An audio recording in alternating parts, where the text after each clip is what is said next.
तो hello friends, welcome back to my channel. और friend, software architecture के one shot video में आपका स्वागत है। और वन शॉट वीडियो आपके एग्जामिनेशन के लिए बनाया जा रहा है। और मैं उससे पहले रिकमेंड करना चाहूंगा कि अगर आपके पास समय बचा हुआ है तो आप हमारे कंप्लीट प्लेलिस्ट को देख लीजिएगा, क्योंकि प्लेलिस्ट में यही कंटेंट पढ़ाया गया है और उसमें चीजें थोड़ी सी स्लो हैं। और यहाँ पे जो वन शॉट वीडियो है उसमें चीजें थोड़ी सी फास्ट रहेंगी। मैं जल्दी जल्दी से चीजों को कवर अप करने की कोशिश करूंगा ताकि आपका कम समय में बेहतर से बेहतर चीजें आपको प्रोवाइड की जाए और आप बेहतर तरीके से अपने एग्जामिनेशन की तैयारी कर सके। ठीक है, तो प्लेलिस्ट का लिंक आपको नीचे मिल जाएगा। ये हमारा सॉफ्टवेयर आर्किटेक्चर का वन शॉट वीडियो है और जैसा आप इस पे रिस्पॉन्स दिखाएंगे वैसे ही आपको सेकंड और थर्ड जो आपके सब्जेक्ट हैं उनके रिगार्डिंग वीडियो सीरीज आपको मिल जाएंगे। ठीक है, तो बने रहिएगा हमारे साथ। एक एक चीज को थोड़ा सा स्पीड को मैं मेंटेन करके चलूंगा, क्योंकि कम ड्यूरेशन में बेहतर चीजें मैं बताने की पूरी कोशिश करूंगा। ठीक है, ज्यादा समय आपका नहीं लिया जाएगा। ओके, तो चलिए स्टार्ट करते हैं। चलिए, तो ये आपके सामने पूरे सिलेबस हैं कि इसके अंदर टोटल आपके 5 यूनिट पढ़ने हैं और यूनिट वाइज सारी चीजें आपके सामने लिखी गई हैं। और ये यूनिट नंबर 1 का पूरा कंटेंट आपके सामने है। और सबसे पहला टॉपिक आपके इंटरफेस पे है जो कि आपका है सॉफ्टवेयर डेवलपमेंट मेथोडोलॉजी। अगर आपने सॉफ्टवेयर इंजीनियरिंग पढ़ी है तो आपको इस सब्जेक्ट में कोई दिक्कत परेशानी नहीं होगी। आसानी से इस सब्जेक्ट के अंदर आप बेहतर स्कोर कर सकते हैं। ठीक है, तो आइए स्टार्ट करते हैं। डेफिनेशन दिया हुआ है, कह रहा है कि software development methodology is a structured process used for planning, designing, developing, testing and deploying software system. यानी जो सॉफ्टवेयर डेवलपमेंट मेथोडोलॉजी होता है एक प्रकार का स्ट्रक्चर्ड प्रोसेस होता है जिनका हम यूज करते हैं किसी भी सॉफ्टवेयर को प्लान करने के लिए, उसको डिजाइन करने के लिए, उसको डेवलप करने के लिए, उसको टेस्ट करने के लिए, साथ ही साथ डिप्लॉय करने के लिए। ठीक है, पर्पस क्या होता है सॉफ्टवेयर डेवलपमेंट मेथोडोलॉजी का? पहला पर्पस होता है to manage software development systematically, यानी जो भी आपका सॉफ्टवेयर डेवलपमेंट है उसको सिस्टमेटिकली मैनेज करने के लिए। और दूसरा होता है इंप्रूव करने के लिए एफिशिएंसी को, क्वालिटी को, और जो कंट्रोल होता है ओवर द सिस्टम प्रोजेक्ट उनको बेसिकली मेंटेन करने के लिए इसका जो पर्पस है मेनली काम करता है ये। ठीक है, चलिए अब यहाँ पे कुछ कॉमन सॉफ्टवेयर मेथोडोलॉजीज हैं जो कि आपने सॉफ्टवेयर इंजीनियरिंग के अंदर पढ़ा होगा। बेसिकली मॉडल है, यहाँ पे आपको लेफ्ट में आपको मेथोडोलॉजी देखने को मिल रहा है, बीच में आपका डिस्क्रिप्शन है और यहाँ पे की फीचर्स है। ठीक है, तो सबसे पहला आपका आता है वाटरफॉल मॉडल। तो आपको पता है कि वाटरफॉल मॉडल क्या होता है, आपने सॉफ्टवेयर इंजीनियरिंग के अंदर पढ़ा होगा, तो उसका डिस्क्रिप्शन छोटा सा यहाँ पे दिया हुआ है। मैं ज्यादा डीप में चीजों को नहीं समझाऊंगा, टू द पॉइंट हम जल्दी जल्दी चीजों को कवर अप करेंगे। दूसरा हमारा क्या है, अजाइल मॉडल। तीसरा हमारा स्क्रम। चौथा हमारा है स्पाइरल मॉडल। उसके बाद हमारा है V model, V for the verification and the validation. And DevOps है और इसके अकॉर्डिंग जो की फीचर्स फंडामेंटल से ये दिए गए हैं। ओके, दूसरा हमारा टॉपिक है सॉफ्टवेयर क्वालिटी मॉडल, जिसे हम लोग SQM कहते हैं। सॉफ्टवेयर क्वालिटी मॉडल क्या होता है, कैसे काम करता है, आइए इसे समझते हैं। तो पॉइंट कह रहा है कि software quality models define a framework to measure and evaluate the quality attributes of software product. यानी जो आपका सॉफ्टवेयर क्वालिटी मॉडल होता है वो डिफाइन करता है फ्रेमवर्क को, जिससे कि हम मेजर करते हैं और इवेलुएट करते हैं जो भी क्वालिटी एट्रीब्यूट होता है किसी भी सॉफ्टवेयर प्रोडक्ट का, उसके लिए। ठीक है, अब इसको हम लोग ISO IEC 25010 software quality model, जो कि लेटेस्ट जो स्टैंडर्ड है उसके अंदर इसका हम यूज करते हैं। और ये क्लासिफाई होता है 8 कैरेक्टरिस्टिक्स के अकॉर्डिंग, यानी इसके अंदर 8 कैरेक्टरिस्टिक्स होते हैं। पहला आपका आता है फंक्शनैलिटी, यानी degree to which software satisfy stated needs, यानी किस सॉफ्टवेयर को किस चीज की जरूरत है, फंक्शनैलिटी उस पर काम करता है। रियलेबिलिटी, यानी ability to maintain performance under specific condition for a specified time, यानी बेसिकली टाइम के अकॉर्डिंग कौन सा कंडीशन फुलफिल रहेगा। यूजेबिलिटी, यानी easy with which users can use and learn the software, यानी मतलब कौन सा यूजर किस तरीके से चीजों को लर्न करेगा, किस तरीके से चीजों को सीखेगा सॉफ्टवेयर से, वो इसके अंदर आती है। चौथा हमारा था इफिशियंसी, इसके अंदर परफॉर्मेंस है जो रिलेटिव होता है टू द रिसोर्सेज जो यूज होते हैं, जैसे कि आपका टाइम हो गया, मेमोरी हो गया। उसके बाद आपका आता है मेंटेनेबिलिटी, यानी चीजों को अच्छी तरीके से मेंटेन करना। पोर्टेबिलिटी है, उसके बाद सिक्योरिटी है, कंपैटिबिलिटी है। तो ये सारे कैरेक्टरिस्टिक्स हैं। ओके, उसके बाद यहाँ पे MC कॉल क्वालिटी मॉडल है जो कि ओल्डर है, लेकिन फंडामेंटल के लिए बेसिकली काम करता है ये। और इसके पास मेनली 3 पर्सपेक्टिव्स होते हैं। पहला पर्सपेक्टिव आपका होता है प्रोडक्ट ऑपरेशन का, जैसे कि आपका करेक्टनेस हो गया, रियलेबिलिटी हो गई। उसके बाद आपका आता है प्रोडक्ट रिवीजन, जिसके अंदर मेंटेनेबिलिटी, फ्लेक्सिबिलिटी आती है। उसके बाद आपका आता है प्रोडक्ट ट्रांजिशन, जिसके अंदर पोर्टेबिलिटी, इंटरऑपरेटेबिलिटी होती है। ठीक है, चलिए अब हम अगले टॉपिक की तरफ बढ़ते हैं, difference between the software development model and their issues. यानी मतलब डिफरेंट सॉफ्टवेयर मॉडल्स कौन कौन से हैं। तो आपको पता ही है के अलग अलग मॉडल्स होते हैं, जैसे वाटरफॉल हो गया, वी मॉडल हो गया, इंक्रीमेंटल हो गया, स्पाइरल हो गया, अजाइल हो गया, अजाइल फ्रेमवर्क हो गया, प्रोटोटाइपिंग मॉडल हो गया, रैड मॉडल हो गया, जिसे हम लोग रैपिड एप्लीकेशन डेवलपमेंट मॉडल कहते हैं, डेवऑप्स मॉडल हो गया। तो इन सारे मॉडल्स के डिस्क्रिप्शन, एडवांटेज और डिसएडवांटेजेस दिए गए हैं, ठीक है। तो ये सारी चीजें यहाँ पे दी गई हैं। अब यहाँ पे समरी टेबल है कि एट द लास्ट पॉइंट आपको कम से कम इतनी चीजें पता होनी चाहिए। ओके, चलिए आगे बढ़ते हैं हम लोग। Introduction to software architecture. अब यहाँ से मेन फंडामेंटल सॉफ्टवेयर आर्किटेक्चर का स्टार्ट होता है, क्योंकि यहाँ से जो चीजें हैं नई चीजें शुरू होंगी, क्योंकि पहले तो चीजें पढ़ी पढ़ाई थी, अब यहाँ से नई चीजें देखने को मिलेंगी आपको। ओके, तो पॉइंट कह रहा है कि software architecture refers to the high level structure of a software system, यानी जो सॉफ्टवेयर आर्किटेक्चर है वो हाई लेवल स्ट्रक्चर के जो सॉफ्टवेयर सिस्टम्स होते हैं उनको रिफर करते हैं। एंड ये डिफाइन करता है कि how the software component interact, यानी कैसे आपका सॉफ्टवेयर कंपोनेंट इंटरेक्ट करेगा, एंड कैसे ये ऑर्गेनाइज होगा और कैसे ये वर्क करेगा एक दूसरे के साथ, जिससे कि फुलफिल हो सके जो भी ओवरऑल ऑब्जेक्टिव होता है सिस्टम का, उसके अकॉर्डिंग। ठीक है, तो वही डेफिनेशन यहाँ पे दिया हुआ है। अब की एलिमेंट्स की बात करें सॉफ्टवेयर आर्किटेक्चर की, तो पहला की एलिमेंट आपका आता है कंपोनेंट्स, यानी ये इंडिविजुअल यूनिट्स होते हैं और मॉड्यूल्स होते हैं सिस्टम के, जैसे कि यूजर इंटरफेस हो गया, डेटाबेस हो गया, बिजनेस लॉजिक हो गया। दूसरा हमारा आता है कनेक्टर्स, जो डिफाइन करता है कि हाउ कंपोनेंट कम्युनिकेट, यानी किस तरीके से जो कंपोनेंट है वो कम्युनिकेट कर सकता है। तीसरा हमारा आता है कॉन्फ़िगरेशन, यानी द स्ट्रक्चर और arrangement of component and connector, यानी बेसिकली ये स्ट्रक्चर्ड होता है और अरेंजमेंट होता है कंपोनेंट का और कनेक्टर्स का। ठीक है, चौथा हमारा आता है आर्किटेक्चरल स्टाइल, जो कि एक स्टैंडर्डाइज्ड मेथड होता है जो ऑर्गेनाइज करता है सिस्टम को, जैसे कि लेयर्ड हो गया, क्लाइंट सर्वर हो गया, माइक्रो सर्विसेज हो गए, ये सारी चीजें। उसके बाद हमारा कुछ इंपॉर्टेंस है सॉफ्टवेयर आर्किटेक्चर की। क्या इंपॉर्टेंस है? पहला ये कि प्रोवाइड करता है ब्लूप्रिंट को सिस्टम डिजाइन और डेवलपमेंट के लिए। एंड दूसरा है कि it helps manage the complexity by breaking the system into manageable part. कहने का मतलब क्या कि जो भी बड़े बड़े सॉफ्टवेयर होते हैं उनको छोटे छोटे पार्ट में डिवाइड कर दिया जाता है, जिससे कि चीजें काफी आसान तरीके से मैनेज हो पाती हैं और उनके जो कॉम्प्लेक्सिटीज है उनको भी मैनेज किया जा सकता है। ठीक है, तीसरा पॉइंट कह रहा है कि ये सपोर्ट करता है स्केलेबिलिटी को, परफॉर्मेंस को और सिक्योरिटी को। ओके, अगला पॉइंट है कि it facilitate communication among the stakeholder just like developer, tester, client, यानी इनके लिए एक बेहतर कम्युनिकेशन प्रोवाइड करता है ये। एंड ये गाइड करता है फ्यूचर मेंटेनेंस को और इवोल्यूशन ऑफ द सॉफ्टवेयर को। ठीक है, अब यहाँ पे कुछ कॉमन आर्किटेक्चरल स्टाइल है, जिसमें आपका लेयर्ड है, क्लाइंट सर्वर है, माइक्रो सर्विसेज है, मोनोलिथिक है, इवेंट ड्राइवन है और एमवीसी यानी मॉडल व्यू कंट्रोलर है। और इनके जो डिस्क्रिप्शन है वो डिस्क्रिप्शन आपको एक एक लाइन में यहाँ पे मेंशन किए गए हैं। ठीक है, चलिए कोई दिक्कत परेशानी नहीं होनी चाहिए। यहाँ पे आगे बढ़ते हैं हम लोग। अब यहाँ पे रोल दिया हुआ है, role of a software architecture, यानी सॉफ्टवेयर आर्किटेक्चर का क्या रोल होता है। तो पहला होता है डिफाइन करना आर्किटेक्चरल विजन को और डिजाइन को।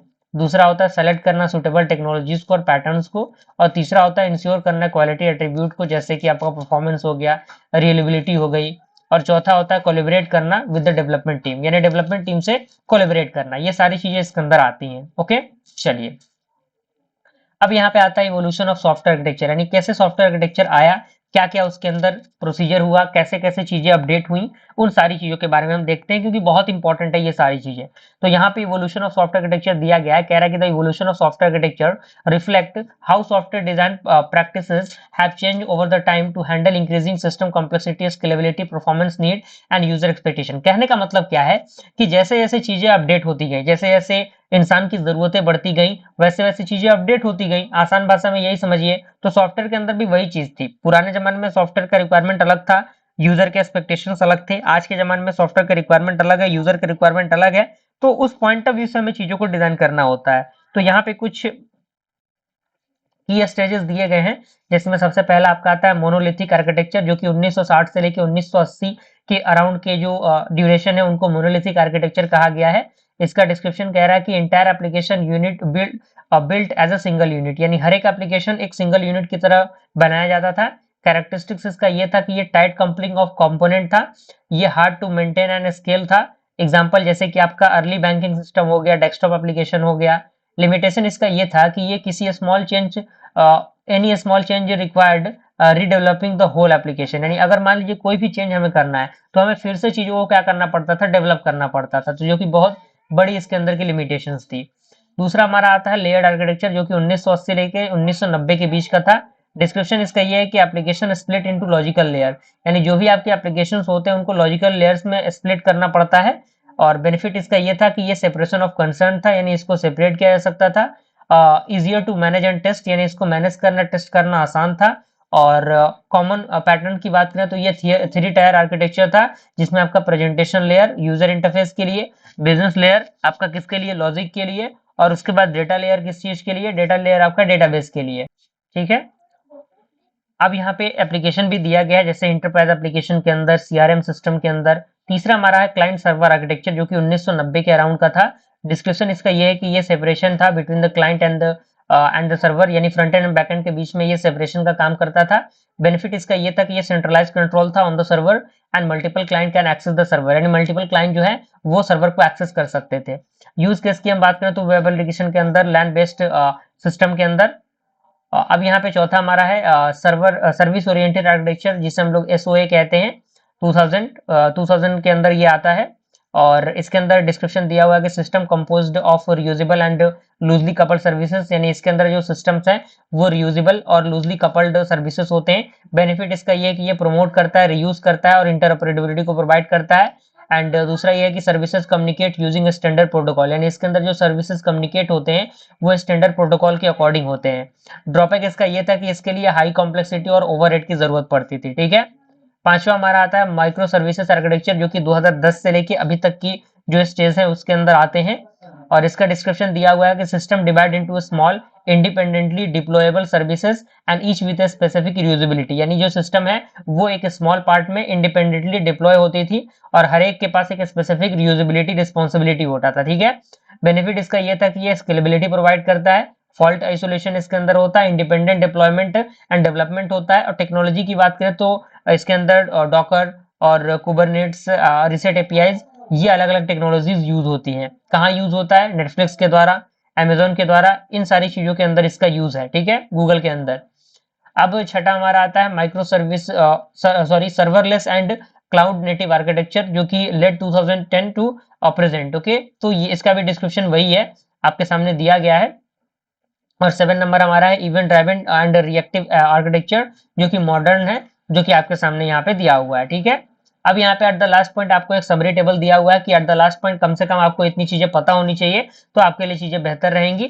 सारी चीजें आपके सामने मेंशन की गई हैं, आप अच्छी तरीके से इनको लिखते चलिएगा। ठीक है, वीडियो पसंद आ रहा है तो लाइक भी करते चलिएगा और कमेंट में बताइएगा, ताकि मुझे भी मोटिवेशन मिल सके और बेहतर से बेहतरीन कंटेंट जल्द ही मैं प्रोवाइड कर सकूं।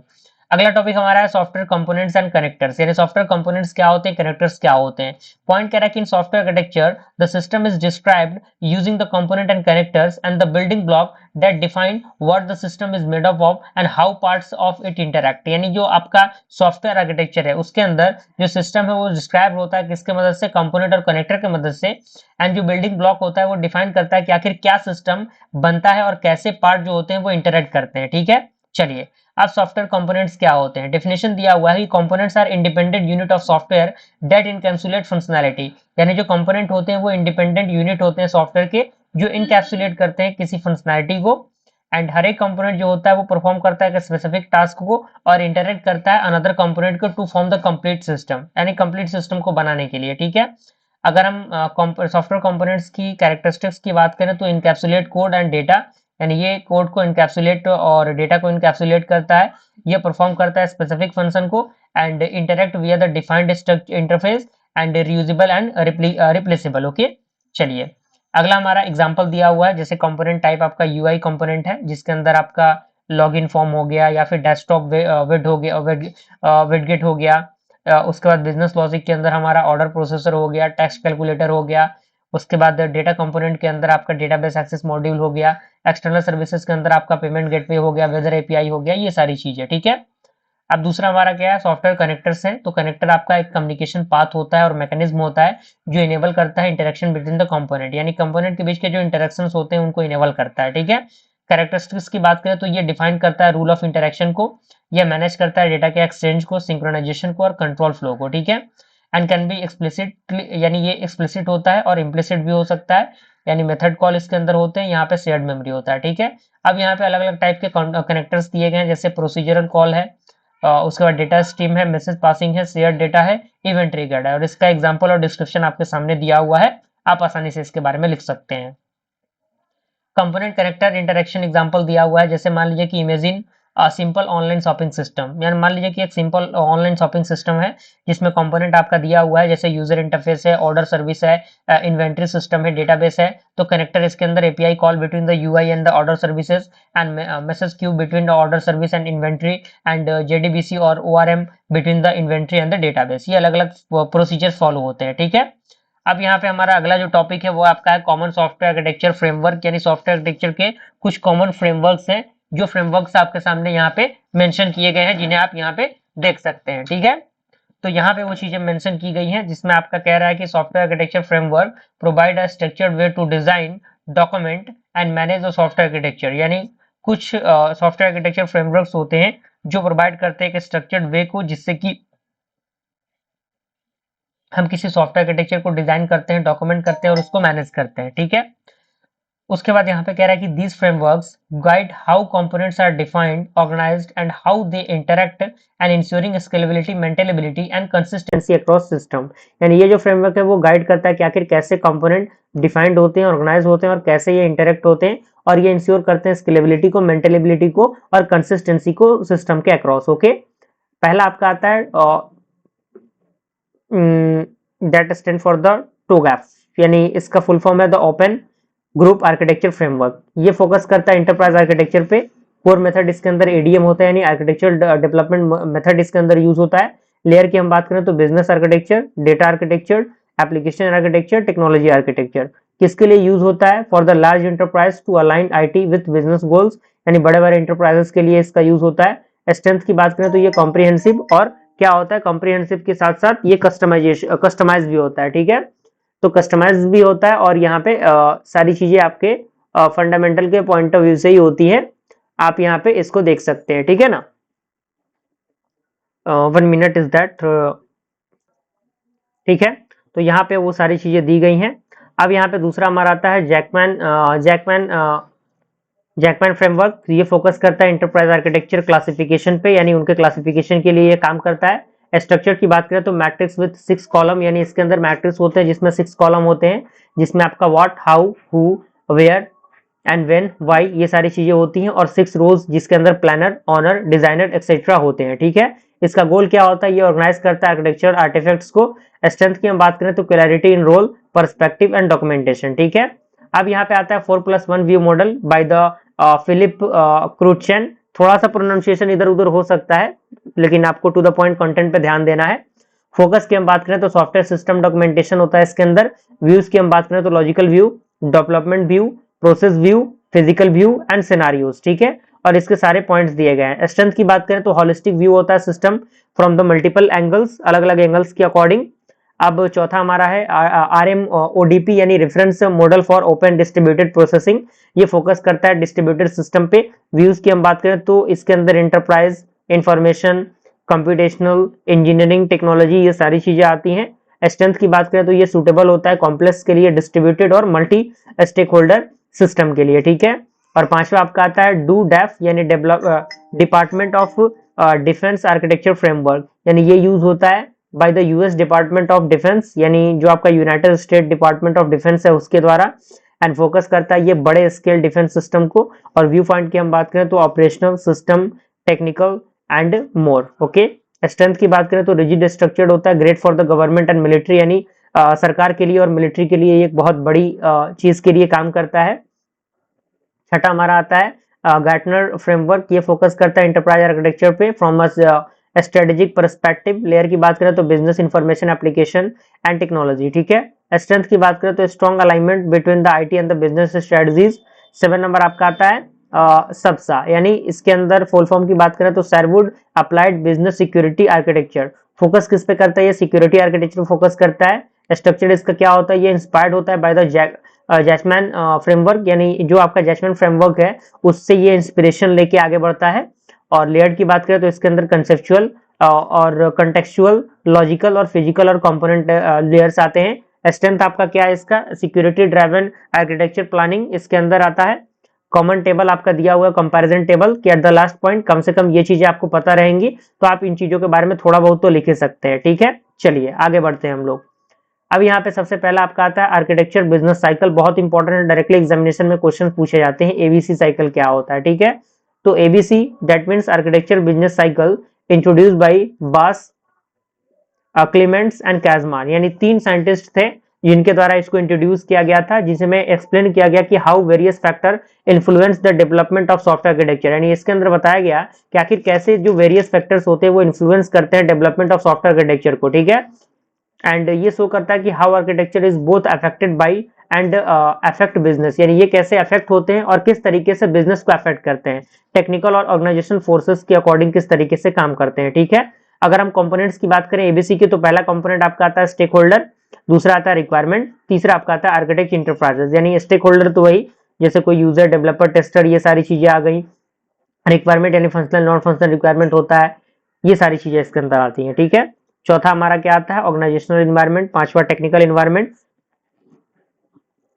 छठा आपका आता है आर्किटेक्चर इन्फ्लुएंसेस, ठीक है। अब यहाँ पे दूसरा टॉपिक हमारा क्या है आर्किटेक्चर पैटर्न्स है। आर्किटेक्चर पैटर्न्स क्या होते हैं, तो पॉइंट कह रहा है कि architecture patterns are proven template और solution to common software design problem at the architectural level, यानी जो आपका आर्किटेक्चर पैटर्न्स होता है वो प्रूवन टेम्पलेट होता है और सॉल्यूशन होता है जो कि कॉमन सॉफ्टवेयर डिजाइन प्रॉब्लम्स के लिए होता है एक आर्किटेक्चरल लेवल के लिए, और ये डिफाइन करता है ओवरऑल स्ट्रक्चर को और इंटरेक्शन को बिटवीन द कंपोनेंट। अब यहाँ पे कॉमन आर्किटेक्चर पैटर्न्स दिया हुआ है, देख सकते हैं आप पैटर्न्स यहाँ पे है, लेयर्ड है, क्लाइंट सर्वर है, माइक्रो सर्विसेज है, इवेंट ड्राइवन है, एमवीसी है, पाइप एंड फिल्टर्स है, ब्रोकर है, सर्विस ओरिएंटेड है। तो इसका डिस्क्रिप्शन यूज केस एग्जांपल्स यहाँ पे आपके सामने दिए गए हैं, आप इनके बारे में अच्छे खासे तरीके से लिख सकते हैं, ठीक है। कोई बहुत बड़ा रॉकेट साइंस वाला पॉइंट नहीं है कि समझ में नहीं आएगा आपको।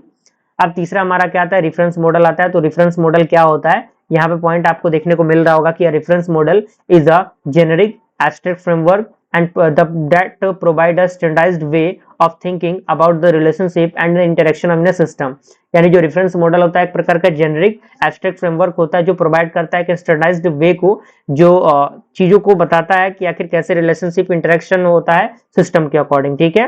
And it is not tied to a specific implementation but helps guide design and development, okay, यानी लेकिन ये क्या करता है, ये मदद करता है डिजाइन करने के लिए और चीजों को डेवलप करने के लिए। कैरेक्टरिस्टिक्स की हम बात करें तो कैरेक्टरिस्टिक्स इसका दिया हुआ है आपके सामने, आप यहाँ पे देख सकते हैं, ठीक है। तो यहाँ पे आपके सामने रेफरेंस मॉडल भी दिया हुआ है कि किस तरीके से काम करता है। अब कैरेक्टरिस्टिक्स वही है आपका एब्स्ट्रैक्ट एंड हाई लेवल के लिए, technology neutral and often represented as a layered modules and और कंपोनेंट डायग्राम, ठीक है। यहाँ पे कुछ एग्जांपल्स दिए गए हैं जैसे रेफरेंस मॉडल, ओएसआई मॉडल हो गया, क्लाउड कंप्यूटिंग रेफरेंस मॉडल हो गया, रेफरेंस मॉडल ऑफ फॉर एसवे हो गया, उसके बाद ऑटोसार हो गया, ये सारी चीजें इसके अंदर आती हैं। अब यहाँ पे रिलेशनशिप होता है बिटवीन दैम, यानी एबीसी और आर्किटेक्चर एंड रेफरेंस मॉडल के बीच के क्या रिलेशंस होते हैं, तो यहाँ पे रिलेशन दिया हुआ है एंड उसके साथ साथ आपका समरी टेबल भी दिया हुआ है, ठीक है। तो इसी के साथ हमारा यूनिट नंबर 1 कंप्लीट हुआ। अब हम लोग यूनिट नंबर 2 की तरफ मूव करते हैं, ठीक है। चलिए यूनिट नंबर 2 का आपके सामने यहाँ पे दिया हुआ है जिसके अंदर सॉफ्टवेयर आर्किटेक्चर मॉड्यूल्स हम डिस्कस करेंगे, पूरा सिलेबस दिया हुआ है, बारी बारी से देखते हैं। सबसे पहले आपका आता है software model in software architecture, यानी स्ट्रक्चरल मॉडल क्या होते हैं सॉफ्टवेयर आर्किटेक्चर के अंदर, ठीक है। तो यहाँ पे कह रहा है कि structure models in software architecture describe how software is organised in terms of component and their relationship just like connectors and configuration, यानी सॉफ्टवेयर जो आर्किटेक्चर होता है उसके अंदर जो स्ट्रक्चरल मॉडल होता है वो डिस्क्राइब करता है कि आखिर कैसे सॉफ्टवेयर जो है वो ऑर्गेनाइज होता है किसके टर्म्स में, कंपोनेंट और उनके रिलेशनशिप्स के टर्म्स में, ठीक है। एंड ये जो मॉडल्स होते हैं वो एम्फसाइज करता है स्टैटिक ऑर्गेनाइजेशन को सिस्टम के, एंड एसेंशियल होता है किसके लिए, अंडरस्टैंड करने के लिए, एनालाइज करने के लिए और डिजाइन करने के लिए सॉफ्टवेयर के आर्किटेक्चर को, ठीक है। अब यहाँ पे मेन स्ट्रक्चरल मॉडल क्या होता है सॉफ्टवेयर आर्किटेक्चर के अंदर, तो मेन मॉडल आपके सामने दिया हुआ है मॉड्यूल बेस्ड मॉडल, उसका आपका आता है कंपोनेंट एंड कनेक्टर्स जिसे हम लोग सीएनसी मॉडल कहते हैं, तीसरा आपका आता है एलोकेशन मॉडल, ठीक है। डिस्क्रिप्शन यहाँ पे दिया हुआ है। तो इसके अंदर जो सिस्टम होता है वो डिकम्पोज होता है इनटू मॉड्यूल में, यानी छोटे छोटे मॉड्यूल में, जैसे कि आपका कोड स्ट्रक्चर हो गया, रीयूज हो गया एंड इनकैप्सुलेशन हो गया। एंड ये होता है, ये एम्फसाइज करता है रन टाइम एलिमेंट को just like component and connector, जैसे कि रन टाइम इंटरेक्शन हो गया, ये इस पे फोकस करता है, सिस्टम के बिहेवियर पे फोकस करता है। एलोकेशन मॉडल की हम बात करें तो ये मैप करता है सॉफ्टवेयर के एलिमेंट को to non functional software okay element and just like hardware, team and file system, and ये फोकस करता है डिप्लॉयमेंट पे, परफॉर्मेंस पे एंड टीम के ऑर्गेनाइजेशन पे, ठीक है। अब यहाँ पे सबसे पहला आपका आता है मॉडल बेस्ड स्ट्रक्चर मॉडल, ठीक है।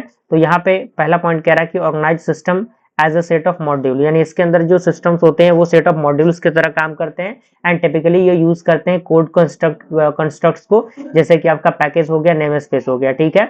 अगर हम टाइप्स की बात करें तो decomposition, layered model and uses model, ठीक है। तो डिकम्पोजिशन ये ब्रेक करता है सिस्टम को into the function and modules, and layered model जो होता है वो ऑर्गेनाइज करता है मॉड्यूल्स को लेयर में, एंड यूज मॉडल्स जो होते हैं वो शो करता है कि विच मॉड्यूल यूज अनदर मॉड्यूल, यानी कौन सा मॉड्यूल अनदर मॉड्यूल के द्वारा यूज किया जाएगा, ठीक है।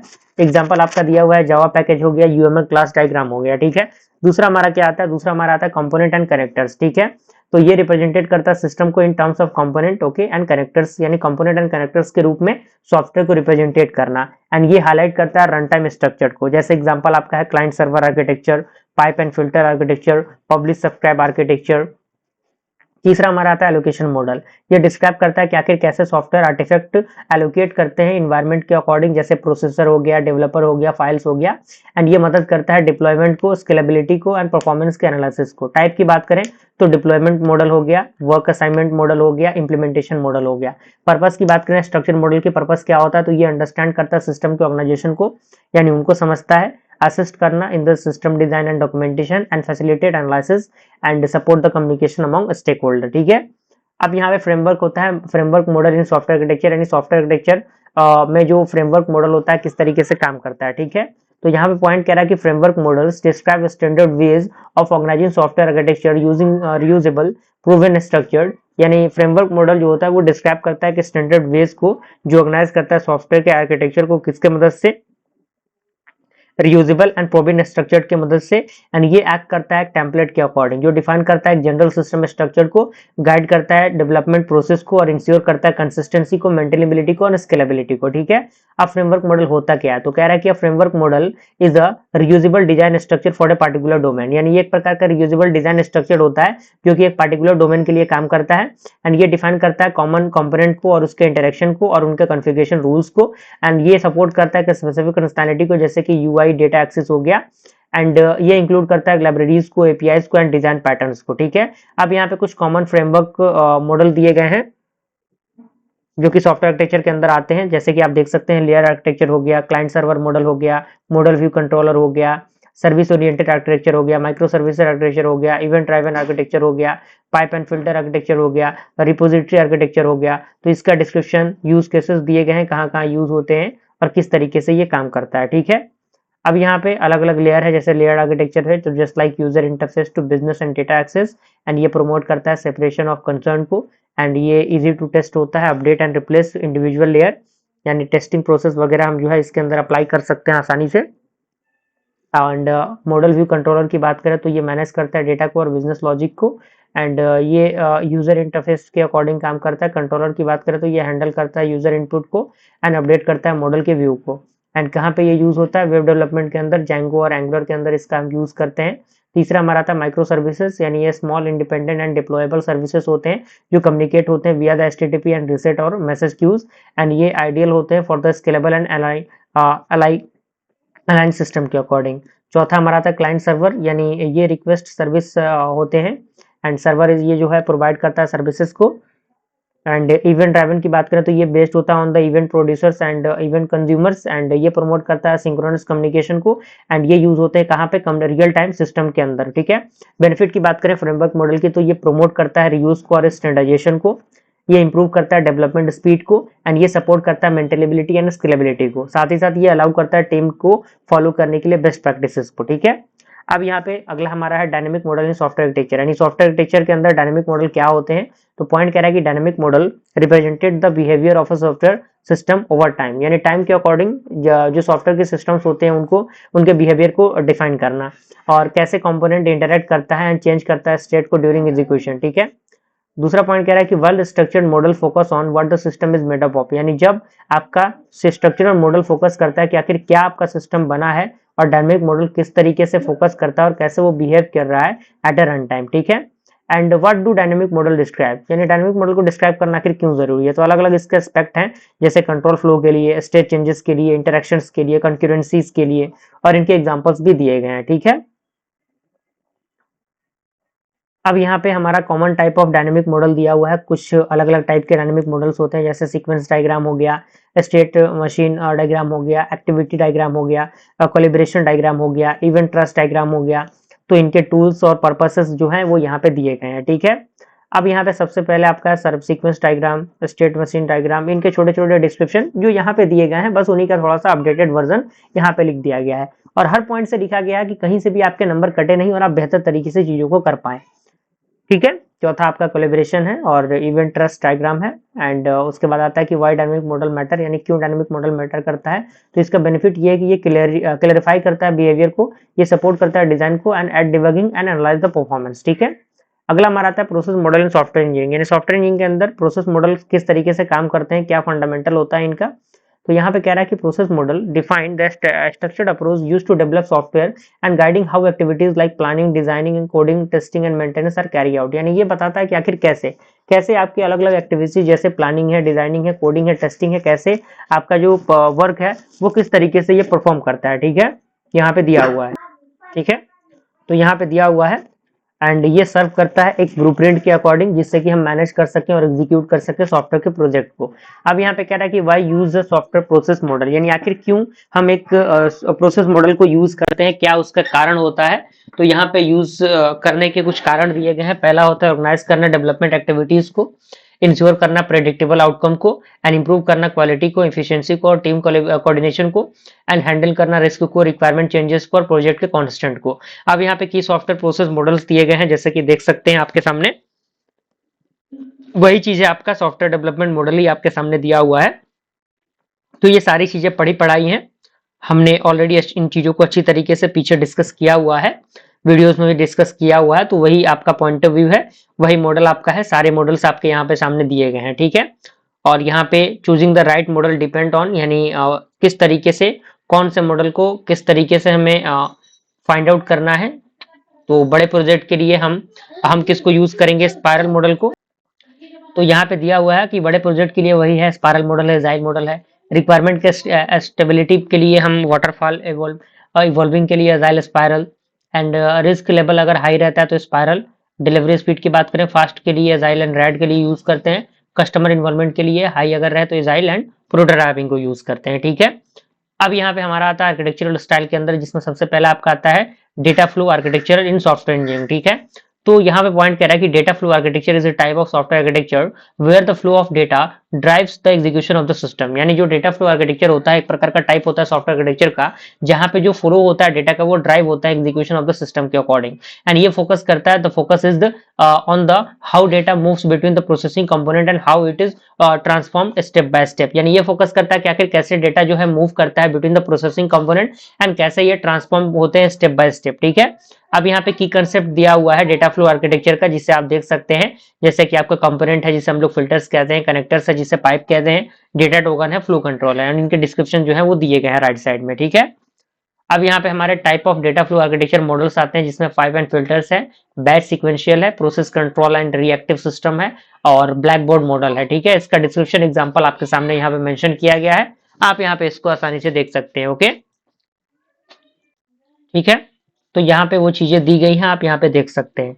अब यहाँ पे वही चीजें उसी को थोड़ा सा एलिब्रेट करके बता दिया गया है, किस तरीके से ये काम करते हैं, कहाँ यूज होता है, क्या उनका फंडामेंटल होता है। एडवांटेजेस दिए गए हैं डेटा फ्लो आर्किटेक्चर के, हाई मॉड्युलरिटी होता है इसका, रीयूजेबिलिटी इसके अंदर होता है, कंकरेंसी होता है, इजी ऑफ डिबगिंग होता है। डिसएडवांटेज है कि सुटेबल नहीं होता सिस्टम के लिए जहाँ पे कॉम्प्लेक्स कंट्रोल लॉजिक लगता है, error handling is harder cross filters, and overhead in setting up pipelines and manage the data format, ठीक है। And when to use data flow architecture, कब हम यूज करते हैं, जब प्रोसेसिंग स्ट्रीम और बैचेस ऑफ डेटा होते हैं तब, and in single processing data transformation, compilers and analytics tools, and in application needing scalability and modularity, okay. अब यहाँ पे दूसरा टॉपिक हमारा क्या है, पाइप्स एंड फिल्टर्स है, फिल्टर आर्किटेक्चर है, जो किस तरीके से काम करता है। तो पॉइंट कह रहा है कि pipes and filters architecture is a style of data flow architecture where the system is composed of a sequence of processing component and connected by channels। यानी जो आपका पाइप एंड फिल्टर आर्किटेक्चर होता है, type होता है data flow architecture का, जहां पे सिस्टम और जो होता है वो कंपोज्ड होता है एक सीक्वेंस ऑफ प्रोसेसिंग कंपोनेंट में, जो कनेक्ट होते हैं डेटा चैनल से, ठीक है। एंड हर एक फिल्टर जो होता है वो ट्रांसफॉर्म करता है इनपुट डेटा को एंड पास करता है through the output of the next filter विया द पाइप्स, ओके। की कॉन्सेप्ट की बात करें तो इसके अंदर फिल्टर्स हो गया, पाइप हो गया, डेटा स्ट्रीम हो गया, और इनके जो डिस्क्रिप्शन है वो यहाँ पे दिए गए हैं। ठीक है, अब यहाँ पे स्ट्रक्चर इसका दिया हुआ है, जैसे इनपुट है फिल्टर ए है, बी है, सी है, डी है, और इस तरीके से आउटपुट आते हैं। और ये जो आपके एरो दिए गए हैं, ये आपका पाइप 1 है, पाइप 2 है, ये पाइप 3 है, इस तरीके की चीजें जो है यहाँ पे आती हैं। ठीक है, और हर एक फिल्टर जो होता है वो टेक करता है from input from one piece, यानी एक पीस से, पाइप से एक इनपुट को कैरी करता है और परफॉर्म करता है ट्रांसफॉर्मेशन को, एंड सेंड करता है आउटपुट को to the next pipe. Okay, अब की कैरेक्टरिस्टिक्स दिए गए हैं, जैसे मॉडुलरिटी है, कंपोजिबिलिटी है, इंक्रीमेंटल ट्रांसफॉर्मेशन है, पैरेललिज्म है, सिंप्लिसिटी है, सॉरी। यूज केसेस दिए गए हैं, कहाँ यूज होता है, तो कंपाइलर के अंदर, डेटा प्रोसेसिंग के अंदर, ऑडियो वीडियो प्रोसेसिंग के अंदर, सेल कमांड्स के अंदर। ठीक है, और कौन कौन से फिल्टर कैसे यूज होंगे ये दिए गए हैं। एडवांटेज की हम बात करें तो easy to understand and debugging है, प्रमोट करता है ये कोड के रीयूज को और सेपरेशन ऑफ कंसर्न को, ये सपोर्ट करता है पैरेलल एग्जीक्यूशन को, ये स्केलेबल होता है। ठीक है, डिसएडवांटेज दिया कि not ideal for application needing complex control logic, data format must be compatible between filters and may introduce overhead in comping data between the filters, and error handling can be difficult across the multiple filters. Okay, then when to use pipe and filter architecture, तो कब use करते हैं, जब system को जरूरत पड़ती है process करने के लिए डेटा को इन स्टेजेस, एंड जब आपको रीयूज करना हो प्रोसेसिंग कंपोनेंट को, एंड तीसरा है कि जो वर्क फ्लो होता है वो लीनियर और ब्रेचिंग हो और डेटा क्या हो, ड्राइवर हो, तब वहां पे यूज होता है। ठीक है,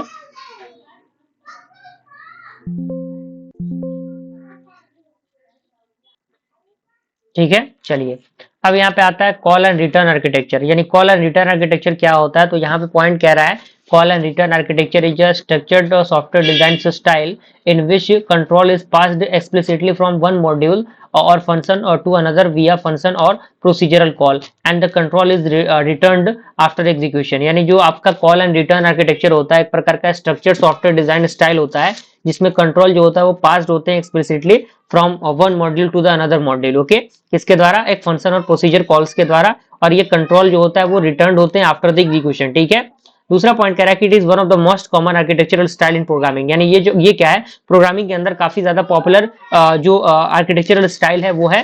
अब यहाँ पे की कंसेप्ट इसका दिया हुआ है, जो कि आप यहाँ पे देख सकते हैं की कंसेप्ट, ये आपका जो टर्म है, जैसे कि आपका कॉल है तो वन मॉड्यूल और फंक्शन इन्वॉक अनदर, यानी एक मॉडल और जो फंक्शंस होते हैं वो इन्वॉक करते हैं दूसरे को। रिटर्न की बात करें तो the called module finishes and return control to the caller, and hierarchy की बात करें तो organised modules in a top down and tree like structure, and यानी इसके अंदर जो ट्री लाइक स्ट्रक्चर होता है वो फॉलो होता है, जो कि आपके सामने यहाँ पे दिया गया है। दूसरा कह रहा है हायरार्की की मेन प्रोग्राम की जो टॉप लेवल फंक्शन होता है वो कॉल करता है सब रूटीन्स और मॉड्यूल्स को। ठीक है, इसका स्ट्रक्चर दिया हुआ है, जैसे मेन प्रोग्राम है फंक्शन ए है, इसके अंदर फंक्शन A1, फंक्शन A2, उसके बाद फंक्शन B है तो फंक्शन B1 हो गया। तो ये आपके अलग अलग फंडामेंटल है। ठीक है, type of call and return architecture की बात करें, कौन कौन से कॉल एंड रिटर्न आर्किटेक्चर के टाइप्स हैं, तो यहाँ पे आपके सामने दिया हुआ है, जैसे मेन प्रोग्राम एंड सब रूटीन्स हो गया, हायरार्किकल आर्किटेक्चर हो गया, ऑब्जेक्ट ओरिएंटेड आर्किटेक्चर हो गया, लेयर्ड आर्किटेक्चर हो गया। तो इनके डिस्क्रिप्शन और इनके एग्जांपल्स आपके सामने दिए गए हैं। ठीक है, चलिए अब यहाँ पे फीचर्स दिए गए हैं, फीचर्स आप देख सकते हैं, जैसे ये एक्सप्लिसिट कंट्रोल फ्लो होता है, मॉडुलरिटी प्रोवाइड करता है, डिबगेबिलिटी प्रोवाइड करता है, एंड सिंप्लिसिटी प्रोवाइड करता है। ठीक है, और इसका जो डिस्क्रिप्शन है एट द लास्ट पॉइंट आपके सामने डिस्क्रिप्शन भी आपको यहाँ पे देखने को मिल रहा होगा। ठीक है, चलिए अब यहाँ पे एडवांटेज दिया हुआ कि इसका एडवांटेज क्या होता है, तो simple and easy to implement, यानी इसको समझना और इम्प्लीमेंट करना आसान होता है। प्रमोट करता है ये कोड के रीयूज को और मॉडुलरिटी को, एंड ये क्लियर करता है कंट्रोल फ्लो को using the function call, and यहाँ पे कह रहा है कि works well with procedure and object oriented language, यानी ये बेहतर तरीके से काम करता है procedure and object oriented programming language के अकॉर्डिंग। ठीक है, डिसएडवांटेज ये है कि can lead to deep call chain, यानी ये लीड कर सकता है डीप कॉल चैन को, एंड मेक करता है डिबगिंग को harder in the large system. Okay, and ये सुटेबल नहीं होता हाईली कंकरेंट और इवेंट ड्राइवन एप्लीकेशन के लिए, एंड टाइटली कपल्ड होते हैं मॉड्यूल में भी रिड्यूस फ्लेक्सिबिलिटी, और ये अलग अलग फंडामेंटल है इसके। ठीक है, एट द लास्ट पॉइंट आप समझ सकते हैं चीजों को। कॉल एंड रिटर्न की बात करें तो इसके बीच का डिफरेंस आपके सामने दिया हुआ है, आप यहाँ पे देख सकते हैं। दूसरा टॉपिक हमारा क्या है, दूसरा टॉपिक आपका है डेटा सेंटर आर्किटेक्चर, यानी डेटा सेंटर आर्किटेक्चर क्या होता है सॉफ्टवेयर इंजीनियरिंग के अंदर। तो यहाँ पे दिया हुआ है, कह रहा है कि data centre architecture is a software architectural style that emphasizes a central data storage which is accessed by multiple independent components for reading and writing data। यानी जो डेटा सेंटर आर्किटेक्चर होता है सॉफ्टवेयर आर्किटेक्चर स्टाइल के अंदर, वो emphasise करता है एक सेंट्रल डेटा स्टोर को, जिसमें जो है ये एक्सेस होता है मल्टीपल इंडिपेंडेंट कंपोनेंट के अकॉर्डिंग, जो रीड करता है और राइट करता है डेटा को, ठीक है। एंड ये फोकस करता है डेटा के एक्सचेंज को और शेयरिंग पे, ठीक है। की कैरेक्टरिस्टिक्स की बात करें तो फीचर्स इसके दिए गए हैं, जैसे सेंट्रल डेटा स्टोर हो गया, इंडिपेंडेंट कंपोनेंट हो गया, लॉसेस कपलिंग हो गया, शेयर डेटा एक्सेस हो गया, और इसके डिस्क्रिप्शन दिए गए हैं, ठीक है। उसके बाद यहाँ पे टाइप दिए गए हैं, तो यहाँ पे टाइप दिया हुआ है जैसे कि आपका रिपोजिटरी मॉडल हो गया एंड ब्लैक बोर्ड मॉडल हो गया, और इसका एग्जांपल दिया हुआ है, ठीक है। तो रिपोजिटरी मॉडल डीप में यहाँ बता दिया गया है, ब्लैक बोर्ड मॉडल डीप में बता दिया गया है। एडवांटेजेस है कि ये प्रमोट करता है डेटा की इंटीग्रिटी को किसके द्वारा, एक सेंट्रलाइज मैनेजमेंट के अकॉर्डिंग, ठीक है। एंड ये इंकरेज करता है कंपोनेंट इंडिपेंडेंस को एंड रीयूज को, एंड सिंप्लीफाई करता है डेटा के शेयरिंग को across the different modules, and easier scalability होता है। डिसएडवांटेज की बात करें तो central repository is a single point of failure, यानी जो सेंट्रल रिपोजिटरी होता है वो अगर फेल हो गया तो सारी सिस्टम फेल हो जाएंगी, तो ये इसके अंदर की बड़ी डिसएडवांटेज है। And may become the performance bootling and concurrency issues if many module access the data simultaneously and tight coupling of the data forms and schemas, okay। और कब ये यूज होता है ये बताया गया है, ठीक है। चलिए ये हो गया। अब रियल वर्ल्ड एग्जांपल भी दिया गया है, जैसे एप्लीकेशन, जैसे कि आपका डेटाबेस सिस्टम है तो रिपोजिटरी है, और गिटहब है, गिट है तो ये रिपोजिटरी है, ठीक है। एआई स्पीच सिस्टम जो है वो ब्लैक बोर्ड है, और हेल्थ केयर रिपोर्ट जो है वो रिपोजिटरी है, और इसके डिस्क्रिप्शन दिए गए हैं, ठीक है। अब यहाँ पे अगला हमारा आता है लेयर्ड आर्किटेक्चर इन सॉफ्टवेयर इंजीनियरिंग, यानी सॉफ्टवेयर इंजीनियरिंग के अंदर लेयर्ड आर्किटेक्चर क्या होता है, कैसे काम करता है, ठीक है। तो यहाँ पे कह रहा है कि layer architecture is one of the most common architectural style used to organise software systems into a stack of layer and each with a specific responsibility, यानी लेयर आर्किटेक्चर जो है वो काफी इंपॉर्टेंट और कॉमन आर्किटेक्चरल स्टाइल है, जो use करता है, जो यूज होता है ऑर्गेनाइज करने के लिए सिस्टम के, सॉफ्टवेयर के सिस्टम को मल्टीपल स्टेक ऑफ लेयर्स के अकॉर्डिंग, और हर एक जो लेयर होता है उनके पास खुद का एक स्पेसिफिक रिस्पॉन्सिबिलिटी होता है, ठीक है। एंड ये क्रिएट करता है क्लियर हायरार्किकल स्ट्रक्चर को। की कंसेप्ट क्या होता है, तो लेयर जो होता है एक प्रकार का लॉजिकल लेवल होता है सेपरेशन का, जो इनकैप्सुलेट करता है ग्रुप ऑफ रिलेटेड फंक्शन और कंपोनेंट्स को, और इसके अंदर सेपरेशन ऑफ कंसर्न यानी चीजों को बांटने का काम करता है, ठीक है। चार यहाँ पे लेयर होते हैं, पहला आपका आता है डेटा लेयर, दूसरा आता है डेटा एक्सेस लेयर, तीसरा आता है एप्लीकेशन लेयर, चौथा आपका आता है प्रेजेंटेशन लेयर, ठीक है। और इसके अंदर कौन कौन से फंडामेंटल होते हैं ये दिए गए हैं, ठीक है। हर एक लेयर जो होता है वो परफॉर्म करता है स्पेसिफिक टास्क को, ये डिपेंड करता है only on the layer below it, यानी जो उसके नीचे के लेयर होते हैं उस पर ये डिपेंड करता है, एंड ये मॉडिफाई होते हैं इंडिपेंडेंटली, ठीक है। अब यहाँ पे इसका डिस्क्रिप्शन दिया हुआ है, हर एक पॉइंट के लिए रोल दिया गया, उसका एग्जाम्पल दिया हुआ है, आप यहाँ पे देख सकते हैं। अगला यहाँ पे एडवांटेज है, एडवांटेज ये है कि ये सेपरेशन ऑफ कंसर्न का काम करता है, मेंटेनेबिलिटी प्रोवाइड करता है, रीयूजेबिलिटी प्रोवाइड करता है, टेस्टेबिलिटी प्रोवाइड करता है, स्केलेबिलिटी प्रोवाइड करता है। डिसएडवांटेज ये है कि परफॉर्मेंस इसका बेहतर नहीं होता है, रिगिडिटी इसके अंदर आती है, ये बड़े सारे ऐप्स के लिए सूटेबल नहीं होता, एंड कोड डुप्लीकेशन इसके अंदर हो जाते हैं, ठीक है। एंड कब यूज होता है, तो यहाँ पे जब आपका क्लियर एंड सेपरेबल रिस्पॉन्सिबिलिटीज हैं तब यहाँ पे यूज होता है, एंड जब आप मॉडुलरिटी, मेंटेनेबिलिटी एंड टेस्टेबिलिटी को चाहते हैं तब यूज होता है, एंड जब आपके पास बिल्ड करना हो इंटरप्राइज को, वेब को एंड बिजनेस एप्लीकेशन को तब यूज होता है, ठीक है। रियल लाइफ एग्जांपल्स इसके दिए गए हैं, आप यहाँ पे देख सकते हैं। अब यहाँ पे आपका अगला आता है एजेंट बेस्ड आर्किटेक्चर इन सॉफ्टवेयर इंजीनियरिंग, यानी एजेंट बेस्ड आर्किटेक्चर क्या होता है सॉफ्टवेयर इंजीनियरिंग के अंदर, तो वो दिया गया एजेंट बेस्ड आर्किटेक्चर दिया हुआ है। कह रहा है कि agent based architecture in design approach where the system is composed of autonomous intelligent agent that interact with each other to achieve the individual and collective goal, यानी एजेंट बेस्ड आर्किटेक्चर जो है डिजाइन अप्रोच के अंदर, जहाँ पे जो system होता है वो कंपोज्ड होता है ऑटोनोमस एंड इंटेलिजेंट एजेंट के अकॉर्डिंग, जो इंटरेक्ट होता है हर एक पॉइंट ऑफ व्यू के अकॉर्डिंग, जो अचीव करता है इंडिविजुअल एंड कलेक्टिव गोल्स को, एंड हर एक एजेंट जो होता है वो सॉफ्टवेयर एंटिटी के अकॉर्डिंग कैपेबल होता है प्रिस्क्राइब करने के लिए उसके एनवायरनमेंट को, एंड डिसीजन को लेने के लिए और एक्टिंग करने के लिए चीजों के अकॉर्डिंग इंडिपेंडेंटली, ओके। अब एजेंट होते क्या है, तो एजेंट इज अ प्रोग्राम जो क्या करता है, डेट इज ऑटोनोमस, यानी ये डिसाइड करता है अपने खुद के एक्शंस को, and can perceive its environment, and can communicate with other agent, and may exhibit goal directed और reactive behaviour, and can be proactive and adaptive, okay. Architecture overview दिया हुआ है, जैसे एजेंट ए है, बी है, सी है, और इसके जो पॉइंट ऑफ व्यू है दिए गए हैं। एजेंट क्या क्या कर सकते हैं, तो ये ऑब्जर्व कर सकते हैं इन्वायरमेंट को, ये डिसाइड कर सकते हैं based on the internal rule और लॉजिक, एंड ये कोलैबोरेट कर सकते हैं और compete कर सकते हैं अनदर एजेंट के अकॉर्डिंग, ठीक है।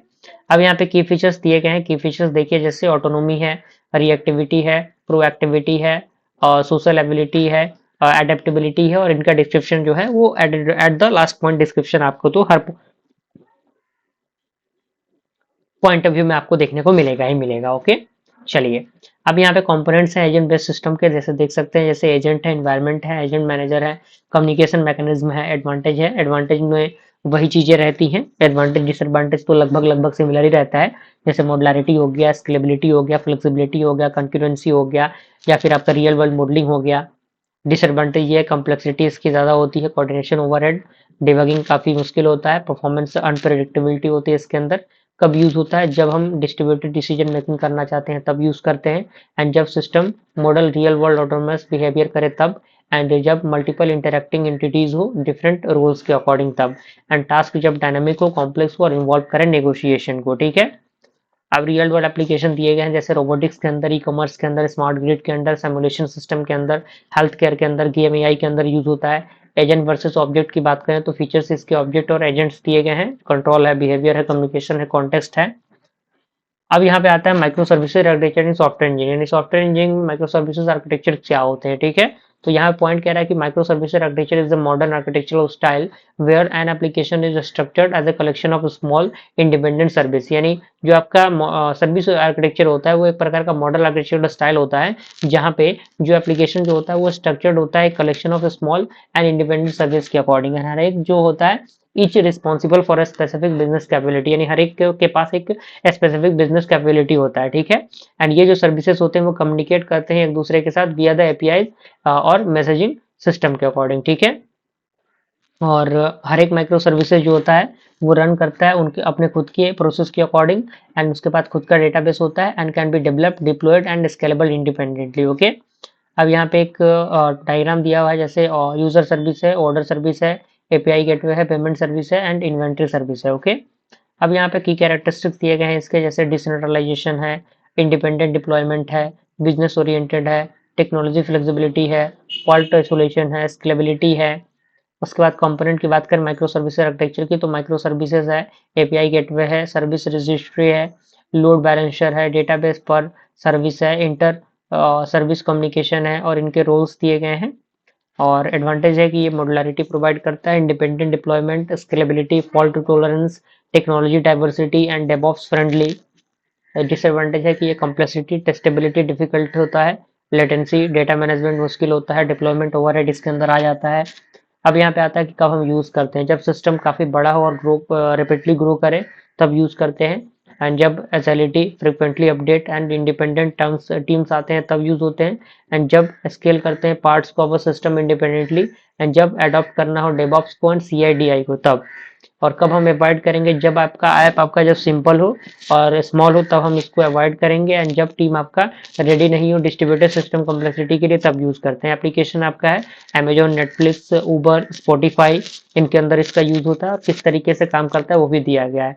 कॉमन जो टूल्स हैं जैसे कि कंटेनर है, ऑर्केस्ट्रेशन से, एपीआई गेटवे है, सर्विस डिस्कवरी है, मैसेजिंग है, मॉनिटरिंग है, वो ये सारी चीज़ें आपके सामने यहाँ पे दिए गई हैं, आप यहाँ पे देख सकते हैं, सारे पॉइंट ऑफ व्यू ऐड किए गए हैं। चलिए अब यहाँ पे हमारा क्या है, रिएक्टिव आर्किटेक्चर है। सॉफ्टवेयर इंजीनियरिंग के अंदर रिएक्टिव आर्किटेक्चर क्या होता है, तो यहाँ पे दिया गया है कि reactive architecture reactive architecture is the design approach for building a responsive and resilient, elastic and managed driven system। यानी जो रिएक्टिव आर्किटेक्चर होता है डिजाइन अप्रोच के अंदर ये बिल्ड करता है responsive and resilient and elastic and manage message driven system को, एंड ये फोकस करता है हैंडलिंग असिंक्रोनस डेटा स्ट्रीम को, एंड रिएक्ट करता है event in real time, and scaling करता है एफिशिएंटली चीज़ों को जब मेंटेनिंग काफ़ी ज़्यादा अवेलेबिलिटी के अकॉर्डिंग हो तब, ठीक है। अब यहाँ पे कुछ कोर प्रिंसिपल्स दिए गए हैं, ये तो वही डेफिनेशन ही है, जैसे कि आपका रिस्पॉन्सिव है, रिसाइलेंट है, इलास्टिक है, मैसेज ड्राइवन है, तो ये सारे पॉइंट ऑफ व्यूज यहाँ पे दिए गए हैं। कंसेप्चुअल डायग्राम है, सबसे पहले क्लाइंट रिक्वेस्ट है, reactive forward front end, event बस, रिएक्टिव सर्विस, डेटाबेस और stream processor, and event driven feedback, और एरो आपको टू द पॉइंट इसी तरीके से बनाना है, ठीक है। अब यहाँ पे कुछ की कंपोनेंट्स दिए गए हैं, की कंपोनेंट्स आप यहाँ पे देखिए, जैसे कि आपका सिंक्रोनस कम्युनिकेशन है, जैसे कि आपका कंपोनेंट है जो इंटरेक्ट करता है via the non blocking message queues, and उसके बाद आपका आता है बैक प्रेशर हैंडलिंग, जैसे ये मैनेज करता है फ्लो ऑफ डेटा को। जब आपका कस्टमर जो है जब कंज्यूमर स्लो होता है, स्लोअर देन द प्रोड्यूसर, तब वहाँ पे यूज होता है। एंड इवेंट स्ट्रीम की बात करें तो ये कंटिन्यूअस होता है flow of data and services react के according. And reactive stream API यानी interface of for handling synchronous data. And resilient module की बात करें तो component with fall back mechanism. Okay, चलिए एडवांटेज क्या है? हाई रिस्पॉन्सिवनेस इसकी होती है, fault tolerance, scalability, real time update, non blocking. उसके बाद डिसएडवांटेज है कॉम्प्लेक्स डिजाइन इसका होता है, डिबगिंग काफी मुश्किल होता है, टॉलिंग ओवरहेड होता है एंड स्टिप लर्निंग कर्व होता है। ठीक है, यूज केस की बात करें तो ये स्टॉक मार्केट एप्स के अंदर यूज होता है, सोशल मीडिया फीड के अंदर, आईओटी सिस्टम के अंदर, चार्ट एप्लीकेशन के अंदर, ऑनलाइन गेमिंग के अंदर, वीडियो स्ट्रीमिंग के अंदर। कुछ पॉपुलर फ्रेमवर्क एंड टूल्स दिए गए हैं जैसे रिएक्टिव जावा है, वेब फ्रेमवर्क है, मैसेजिंग है, डेटाबेस है, मॉनिटरिंग एंड बैक प्रेशर है। और कुछ कंपैरिजन दिए गए हैं ट्रेडिशनल एंड रिएक्टिव के अंदर, क्या कंपैरिजन होते हैं वो भी आपको लिखने हैं। ठीक है, चलिए अब यहाँ पे आता है कि कब हम यूज करेंगे। तो जब हमारे पास रियल टाइम प्रोसेसिंग होगा तब यूज करेंगे। जब आपका ऐप क्या हो, स्टे रिस्पॉन्सिव हो अंडर द लोड, तो हम यूज करेंगे। जब हैंडल करना हो काफी लार्ज वॉल्यूम ऑफ डेटा को, तब यूज करेंगे। जब सिस्टम अवेलेबिलिटी जो है वो क्रिटिकल हो, तब यूज करेंगे। अवॉइड कब करेंगे? जब आपका ऐप सिंपल हो और does not require high concurrency, तब यूज करेंगे। And team is not experience with the synchronous event driven system, तब हम यूज करेंगे। ठीक है, अब यहाँ पे कुछ अगला है हमारा जो कि आपका है रिप्रेजेंटेशनल स्टेट ट्रांसफर आर्किटेक्चर, जिसे हम लोग रिसेट कहते हैं, जो कि आपके सामने दिया हुआ है। ठीक है, तो यहाँ पे दिया हुआ है। ठीक है, तो ये एक प्रकार का क्या होता है, आर्किटेक्चरल स्टाइल होता है जो डिजाइन करता है नेटवर्क एप्लीकेशन को, स्पेसिफिकली जो वेब सर्विसेज होते हैं उनके अकॉर्डिंग। एंड ये बेस्ड होता है स्टेटलेस कम्युनिकेशन के अकॉर्डिंग, और ये यूज करता है कि स्टैंडर्ड एचटीटीपी मेथड को, जो इंटरेक्शन होता है between the client and server के बीच में, तब ये काम करता है। ठीक है, तो यहाँ पे ठीक है, तो यहाँ पे आपका एक वही डेफिनेशन दिया हुआ है। तो कुछ की फीचर्स दिए गए हैं जैसे कि ये स्टेटलेस होता है, client service server, cacheable, uniform interface, layered system and code on demand. Okay, तो ये ऑप्शनल होता है और इसके डिस्क्रिप्शन भी यहाँ पे आपके सामने दिए हुए हैं। अब यहाँ पे कुछ कोर कंपोनेंट होता है जैसे रिसोर्सेज है, रिप्रेजेंटेशन है, एचटीटीपी मेथड है, स्टेटलेस प्रोटोकॉल है। उसके बाद कुछ कॉमन एचटीटीपी मेथड है जो कि रिसेट के अंदर यूज होता है, जैसे गेट है, पोस्ट है, पुट है, डिलीट है, पैच है। तो एक्शन क्या होता है? रीड करने के लिए, क्रिएट करने के लिए, पोस्ट पुट करने के लिए, अपडेट के लिए, डिलीट के लिए, डिलीट एंड मॉडिफाई करने के लिए पैच, इन चीज़ों का यूज़ करते हैं। एग्जाम्पल्स भी आपके दिए गए हैं, एग्जाम्पल भी आप इनको देख सकते हैं। एडवांटेज है simplicity, scalability, performance, platform independence, modularity. And limitation ये है कि आइए स्टेटलेसनेस होता है and limited to HTTP and no standard error format and over fetching under fetching. Okay, अब कब यूज करते हैं? जब आपको light weight, fast and cacheable communication की जरूरत होती है, तब। जब आपको बिल्ड करना हो पब्लिक एपीआई को और वेब एंड मोबाइल ऐप्स को, जब सिस्टम को प्लेटफॉर्म इंडिपेंडेंस की जरूरत हो, तब। टूल एंड टेक्नोलॉजी आपके सामने दिया हुआ है, आप यहाँ पे देख सकते हैं। कुछ कंपैरिजन भी दिया हुआ है इनके बीच का, किस तरीके से कंपैरिजन काम करता है। आप यहाँ पे कंपैरिजन भी देख सकते हैं, सारे पॉइंट ऑफ व्यू यहाँ पे मेंशन किए गए हैं। अब यहाँ पे तीसरा यूनिट स्टार्ट होता है, दूसरा यूनिट हमारा कंप्लीट हो चुका है पीछे। थर्ड यूनिट हम लोग स्टार्ट कर रहे हैं, किस तरीके से काम कर रहा है थर्ड यूनिट, आपके सामने पूरा सिलेबस दिया हुआ है। पहला टॉपिक थर्ड यूनिट का आपके इंटरफेस पे कह रहा है कि सॉफ्टवेयर आर्किटेक्चर इंप्लीमेंटेशन टेक्नोलॉजीज क्या होते हैं। कह रहा है कि software architecture implementation technologies refers to the platform programming languages, tools and framework used to realize and implement a system software system architecture design। यानी जो सॉफ्टवेयर आर्किटेक्चर इंप्लीमेंटेशन टेक्नोलॉजी होता है वो रिफर करता है प्लेटफॉर्म को, प्रोग्रामिंग लैंग्वेज को, tools को और फ्रेमवर्क को, जो यूज होता है रियलाइज करने के लिए, इंप्लीमेंट करने के लिए, सिस्टम के सॉफ्टवेयर के स्टाइल्स के जो आर्किटेक्चरल डिजाइन होते हैं उनके लिए। ठीक है, और ये जो टेक्नोलॉजीज होते हैं वो चूज होते हैं जो बेस्ड होते हैं आर्किटेक्चरल के स्टाइल पे। एंड साथ ही साथ यहाँ पे कुछ कैटेगराइज्ड हैं ओवरव्यू, जो कि की सॉफ्टवेयर आर्किटेक्चर इंप्लीमेंटेशन टेक्नोलॉजीज के अंदर आते हैं, जैसे प्रोग्रामिंग लैंग्वेज हो गया, तो ये यूज होता है इंप्लीमेंट करने के लिए कंपोनेंट ऑफ आर्किटेक्चर को, जैसे कि डॉट जावा, जावा हो गया जो यूज होता है layered enterprise and micro service architect के अंदर, सी शार्प डॉट नेट हो गया, तो ये कॉमन होता है इंटरप्राइज एप्लीकेशन के लिए, क्लाइंट सर्वर के लिए, डेस्कटॉप ऐप के लिए। पाइथन ये एक layered micro services and scripting task के लिए यूज होता है। जावा स्क्रिप्ट जो होता है वो वाइडली यूज होता है फ्रंट एंड के लिए, रिएक्ट, एंगुलर बैकएंड के लिए, Node JS development, C plus plus जो है वो यूज होता है एम्बेडेड सिस्टम के अंदर। ठीक है, तो ये आपके सामने दिया हुआ है, सारे पॉइंट ऑफ व्यू अच्छी तरीके से यहाँ मेंशन की गई हैं, आप अच्छी तरीके से इनको देख सकते हैं। ठीक है, उसके बाद यहाँ पे वो सारी चीजें मेंशन की गई हैं, और ये चीजें दी गई हैं यहाँ पे, आप दे सकते हैं। जैसे उसके बाद गो है, रस्ट है, ये सारे पॉइंट ऑफ व्यू यहाँ पे दिए गए हैं। ठीक है, फ्रेमवर्क की बात करें, फ्रेमवर्क क्या होता है, तो ये फैसिलिटेट करता है फास्टर डेवलपमेंट को और इन्फोर्स करता है, किसको इन्फोर्स करता है, आर्किटेक्चरल पैटर्न्स को।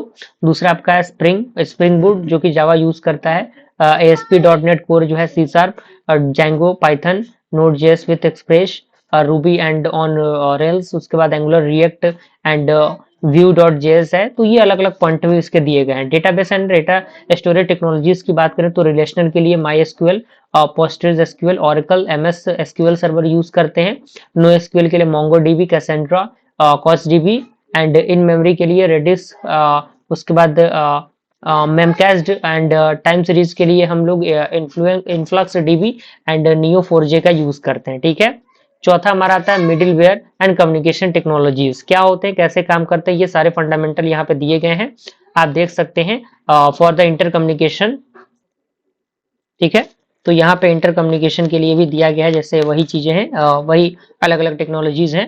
उसके बाद आपका कंटेनराइजेशन एंड ऑर्केस्ट्रेशन है, उसके बाद क्लाउड प्लेटफॉर्म्स हैं, उसके बाद डेवऑप टूल्स हैं, सिक्योरिटी एंड टेक्नोलॉजीज हैं, इम्प्लीमेंटेशन किस तरीके से होगा, तो अलग अलग इम्प्लीमेंटेशन के प्रोसीजर भी दिए गए हैं। अब यहाँ पे अगला हमारा आता है एडीएलएस यानी सॉफ्टवेयर आर्किटेक्चर डिस्क्रिप्शन लैंग्वेज, क्या होते हैं, तो पॉइंट यहाँ पे कह रहा है कि software architecture description language are formal और semi formal language used to describe, represent and analyse the light high level architecture of software system. यानी जो आपका सॉफ्टवेयर आर्किटेक्चर डिस्क्रिप्शन लैंग्वेज है वो फॉर्मल और सेमी फॉर्मल लैंग्वेज होता है, जो यूज करता है डिस्क्राइब करने के लिए, रिप्रेजेंटेट करने के लिए और एनालाइज करने के लिए हाई लेवल आर्किटेक्चर को सॉफ्टवेयर सिस्टम के। ठीक है, एंड एडीएलएस जो होता है वो प्रोवाइड करता है एक स्ट्रक्चर्ड वेट को, जो स्पेसिफाई करता है कंपोनेंट को, कनेक्टर्स को, कॉन्फ़िगरेशन को और कंस्ट्रेंट ऑफ ए सिस्टम को, जो अलाउ करता है एक बेटर अंडरस्टैंडिंग के लिए, एनालाइज करने के लिए, वैलिडेशन के लिए, किसके, सॉफ्टवेयर के आर्किटेक्चर के लिए। ठीक है, अब आता है कि वाई यूज एडीएलएस, क्यों यूज करते हैं, तो मॉडल करने के लिए, structure and behaviour of a system, software system के लिए, सपोर्ट करने के लिए कम्युनिकेशन को जो अमॉन्ग द स्टेक होल्डर होता है, एंड इनेबल करने के लिए, एनालाइज करने के लिए सिस्टम के प्रॉपर्टीज को, and aid in code generation, simulation and architecture validation. ठीक है, की फीचर्स दिए गए हैं एडीएलएस के, आप यहाँ पे देख सकते हैं, जैसे कि आपका फीचर है component specification, connector specification, configuration, behaviour modelling, non functional properties और टूल सपोर्ट, ये सारे फंडामेंटल्स हैं। ठीक है, अब यहाँ पे कुछ एग्जांपल्स दिए गए हैं, एग्जांपल भी आप यहाँ पे देख सकते हैं, कुछ एडीएल के अलग अलग नाम्स हैं, अलग अलग नाम, ये सारे नाम आप लिख लीजिएगा, काफी इंपॉर्टेंट है। ठीक है, कंपैरिजन टेबल है कि एट द लास्ट पॉइंट कम से कम इतनी चीजें आपको पता होनी चाहिए कि किस तरीके से क्या फंडामेंटल इसके अंदर काम करता है। ओके, चलिए, यूज केसेस दिए गए हैं, तो डॉक्यूमेंटिंग आर्किटेक्चर के लिए for the critical system just like Unix using ADL and analyzing properties just like timing, fault tolerance, scalability, generating code skeleton or configuration files and comparing alternate design before implementation।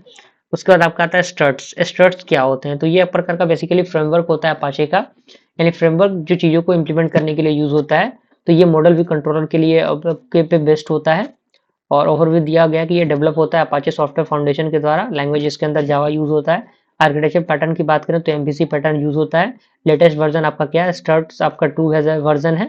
की features दिए गए हैं स्टर्ट्स के, आप यहाँ पे देख सकते हैं, ये एमवीसी सपोर्ट करता है, एक्सएमएल कॉन्फ़िगरेशन होता है, टैग लाइब्रेरीज इसके अंदर होती है, इंटरसेप्टर स्टैक होते हैं, फॉर्म बीन्स एंड वैलिडेशन होता है, इंटीग्रेशन फ्रेंडली होता है, एंड ओजीएनएल होता है। ठीक है, अब यहाँ पे स्ट्रक्ट के आर्किटेक्चर्स दिए गए हैं, आर्किटेक्चर यहाँ पे देख सकते हैं, मॉडल व्यू कंट्रोलर के सारे पॉइंट ऑफ व्यू है। ठीक है, अब यहाँ पे चौथा हमारा आता है स्ट्रक्ट का वर्क फ्लो, जो कि स्ट्रक्ट्स 2 आते हैं इसके अंदर, तो ये यूजर को सेंड करता है रिक्वेस्ट।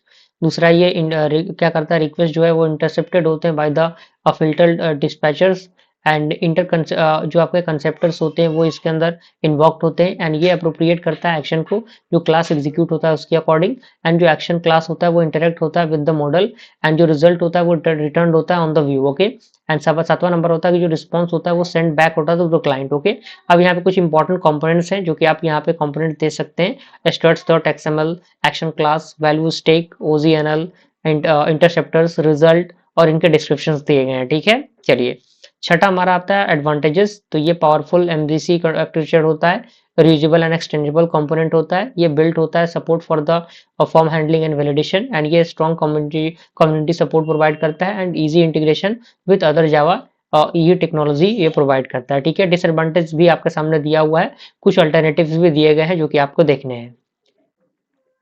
अब यहाँ पे हमारा अगला आता है, अगला क्या है हमारा, अगला हमारा हाइबरनेट फ्रेमवर्क है, जो कि ORM जो टूल होता है फॉर द जावा उसके लिए यूज होता है। तो ये हाइबरनेट एक प्रकार का powerful open source object oriented relational mapping framework है जावा का, एंड ये अलाउ करता है डेवलपर को मैप करने के लिए जावा के ऑब्जेक्ट को to the relational database tables and extract करने के लिए away the complexities of SQL and JDBC. तो ये किसके द्वारा डेवलप किया गया था, तो गैविन किंग के द्वारा डेवलप किया गया था, जो कि now maintain by the hibernate community. लेकिन आज के तौर पे इसको हाइबरनेट कम्युनिटी के द्वारा मेंटेन किया जाता है, जो पार्ट है किसका, रेड हैट का। ठीक है, एंड ऑटोनोमेट करता है ये मैपिंग को between the Java class and database levels, and implements ये इम्प्लीमेंट करता है जावा के परसिस्टेंट एपीआईज को। ठीक है, अब यहाँ पे कोर कंपोनेंट दिए गए हैं, कोर कंसेप्ट हैं, जैसे ORM है, सेशंस है, सेशन फैक्ट्री है, कॉन्फ़िगरेशन है, ट्रांजेक्शंस है, क्यूरी एचक्यूएल है, उसके बाद हाइबरनेट आर्किटेक्चर डायग्राम है, एप्लीकेशन है, सेशन फैक्ट्री है, सेशन ट्रांजेक्शंस हैं, डेटाबेस है। फीचर्स की बात करें हाइबरनेट के, तो फीचर्स आप देख सकते हैं, automatic table mapping, HQL caching, lazy loading, transaction management, portability, auto annotation support and no SQL code required। Examples of Hibernate की बात करें तो एग्जाम्पल दिया हुआ है हाइबरनेट का आपके सामने, एक एग्जाम्पल लिख लीजिएगा। एडवांटेजेस दिया गया है, तो इलिमिनेट करता है need to write the SQL manually, ये सपोर्ट करता है कॉम्प्लेक्स मैपिंग को, डेटाबेस के इंडिपेंडेंस को, ये रिड्यूस करता है बॉयलर प्लेट्स को जेडीबीसी के कोड के, एंड ये प्रोवाइड करता है कैचिंग को for the better performance. And disadvantage दिया हुआ है कि ये लर्निंग कर्व होता है फॉर द बिगनर्स, ये इसलिए डिसएडवांटेज इसके अंदर आता है। Debugging can be complex due to abstraction, यानी एब्स्ट्रैक्शन के कारण इसके अंदर जो डिबगिंग है थोड़ा सा मुश्किल हो जाता है, एंड ये may not be fast as plain JDBC in every simple apps. Okay, and sometime excessive configuration. अब यहाँ पे कुछ कंपैरिजन है जेडीबीसी के और हाइबरनेट के बीच में, कई बार कंपैरिजन भी एग्जामिनेशन में पूछ दिए जाते हैं, तो हर पॉइंट ऑफ व्यू से आपको तैयार रहना है। अब यहाँ पे यूज केसेस दिए गए हैं, कहाँ का यूज होता है, तो यहाँ पे अलग अलग फंडामेंटल है जहाँ पे यूज होता है। अब यहाँ पे Node.js आता है, तो Node.js भी आपको बताइए कि ये एक प्रकार का powerful JavaScript runtime environment provide करता है। तो ये open source and cross platform JavaScript runtime environment है, जो अलाउ करता है आपको कि रन करें आप जावास्क्रिप्ट को outside the browser, and browser से बाहर आप रन कर सकें, and primarily on the server side. Basically ये सर्वर साइड पे प्राइमरी काम करता है। ठीक है, जो कि बिल्ट होता है on the Google Chrome and the V8 JavaScript engine, and ये यूज करता है, यूजर्स होता है event driven and non blocking input output model के अकॉर्डिंग, एंड ये आइडल होता है for the building scalable and high performance and real time application के लिए, एंड ये रिटर्न होते हैं C++ JavaScript and some Python programming के अकॉर्डिंग। की फीचर्स दिए गए हैं Node.js के, जैसे कि आपका सिंक्रोनस असिंक्रोनस इनपुट आउटपुट होता है, single threaded, fast execution, NPM, cross platform, real time capability, ये चीजें आती हैं इसके अंदर। Node.js आर्किटेक्चर की बात करें तो Node.js आर्किटेक्चर यहाँ पे दिया गया, यूज केसेस दिए गए Node.js के, रियल टाइम एप्लीकेशन के अंदर reset APIs and micro services, streaming application, IoT application, command line tool and single page application इनके अंदर। अब यहाँ पे कुछ एग्जाम्पल भी दिया गया है, आप यहाँ पे इसको भी लिखिएगा।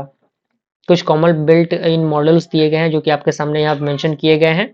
अब यहाँ पे 7वां नंबर NPM आता है, NPM भी इसका पैकेज ही होता है, तो किस तरीके से काम करता है वो भी देख सकते हैं। ठीक है, एक्सप्रेस जेएस विथ Node.js क्या एग्जांपल है, एग्जांपल दिया हुआ है, एडवांटेज दिया हुआ है Node.js का, यहाँ पे डिसएडवांटेज दिया हुआ है Node.js का। ठीक है, अब यहाँ पे आता है आपका AngularJS। AngularJS क्या होता है, किस तरीके से काम करता है, तो ये भी एक फ्रेमवर्क ही होता है, तो इसको मैं ज्यादा समझाऊंगा नहीं, मैं बस स्क्रॉल डाउन कर रहा हूँ ताकि आप जल्दी जल्दी से चीजों को स्क्रीनशॉट ले लें, क्योंकि आप इन चीजों के बारे में जानते हैं, 7 सेमेस्टर में आ गए हैं, तो इनके बारे में आपने कहीं ना कहीं पढ़ा जरूर होगा। की फीचर्स दिए गए हैं, तो ये आपका 2 वे डेटा वेंडिंग होता है, डायरेक्टिव्स होते हैं, MVC आर्किटेक्चर होता है, template, dependency injection, filters, routing, services and factories. इसके बाद एंगुलर जेएस आर्किटेक्चर की बात करें तो ये आर्किटेक्चर इस तरीके से काम करता है, MVC यानी मॉडल कंट्रोल एंड व्यू की आपको बात आपने सुनी ही होगी।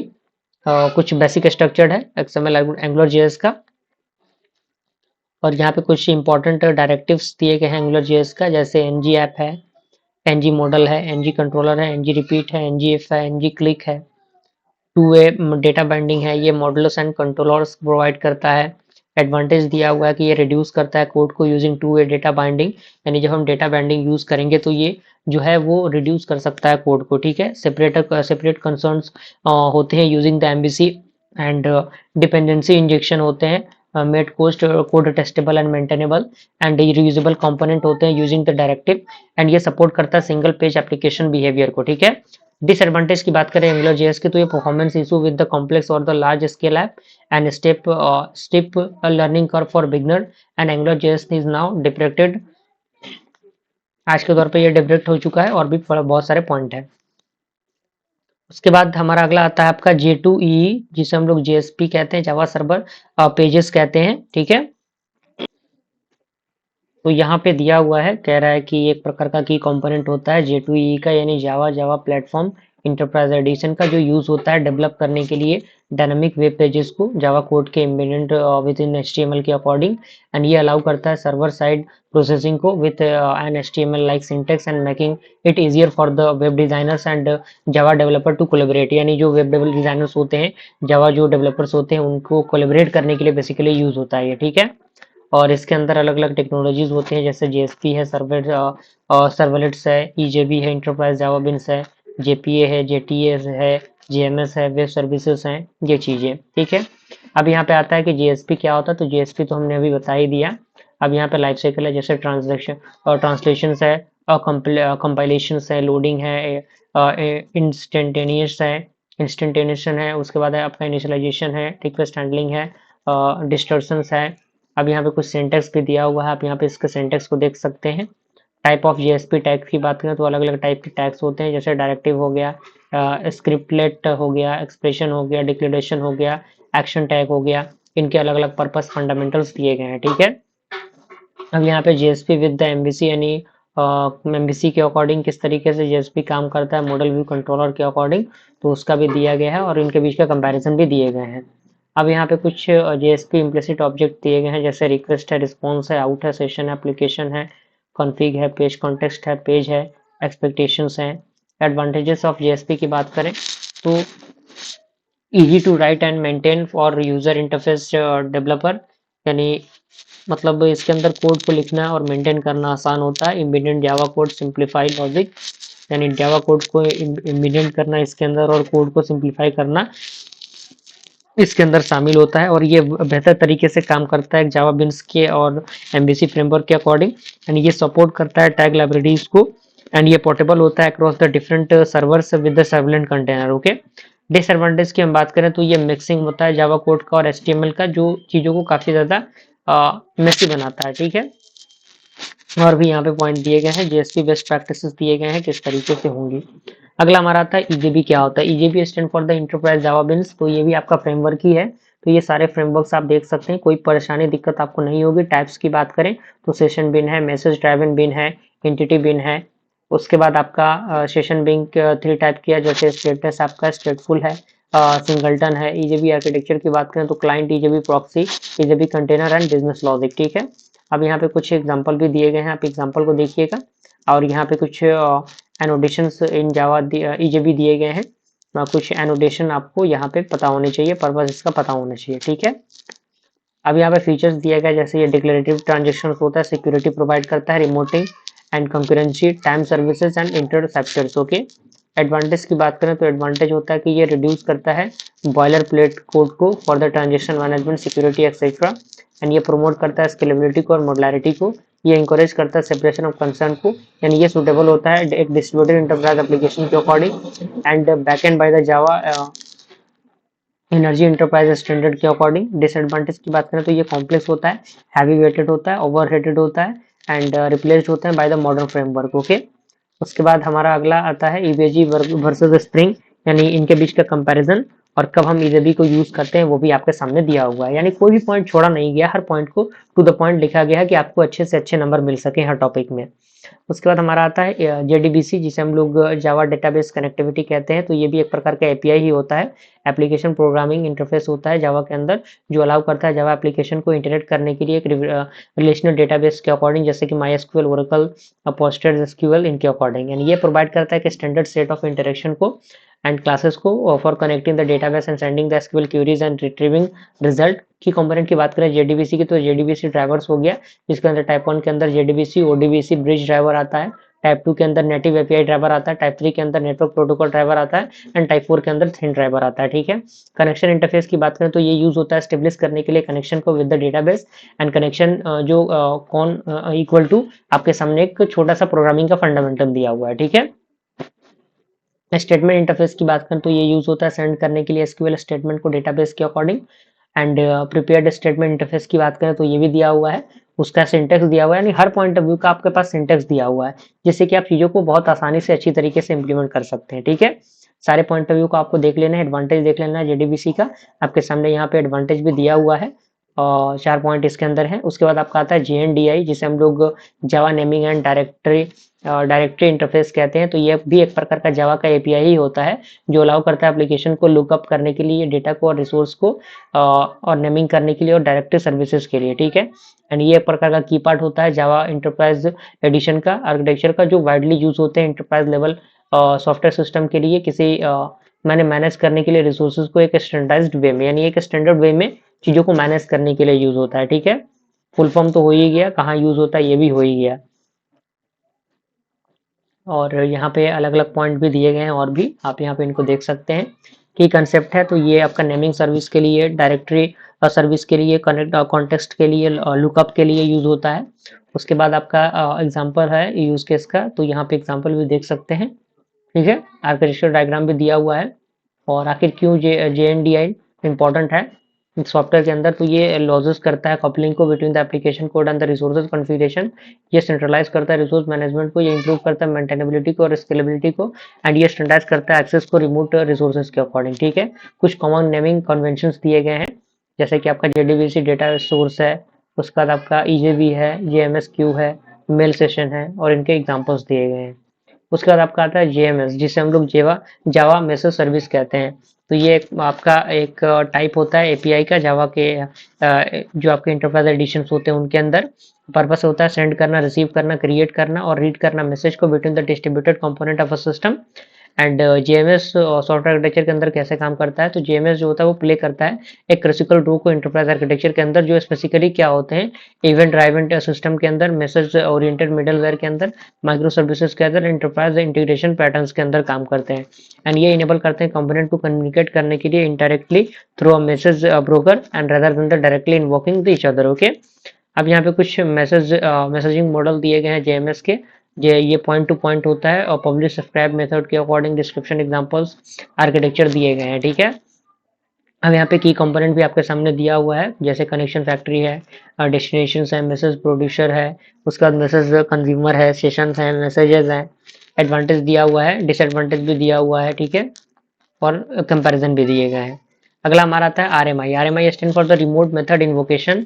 तो सॉफ्टवेयर के अंदर तो आरएमआई क्या होता है, तो आरएमआई एक प्रकार का जावा एपीआई होता है जो अलाउ करता है ऑब्जेक्ट को running in one Java virtual machine to the invoke the method of object oriented in other Java virtual machine. ठीक है, एंड ये एक प्रकार का कोर पार्ट होता है डिस्ट्रीब्यूटेड कंप्यूटिंग का जावा के अंदर।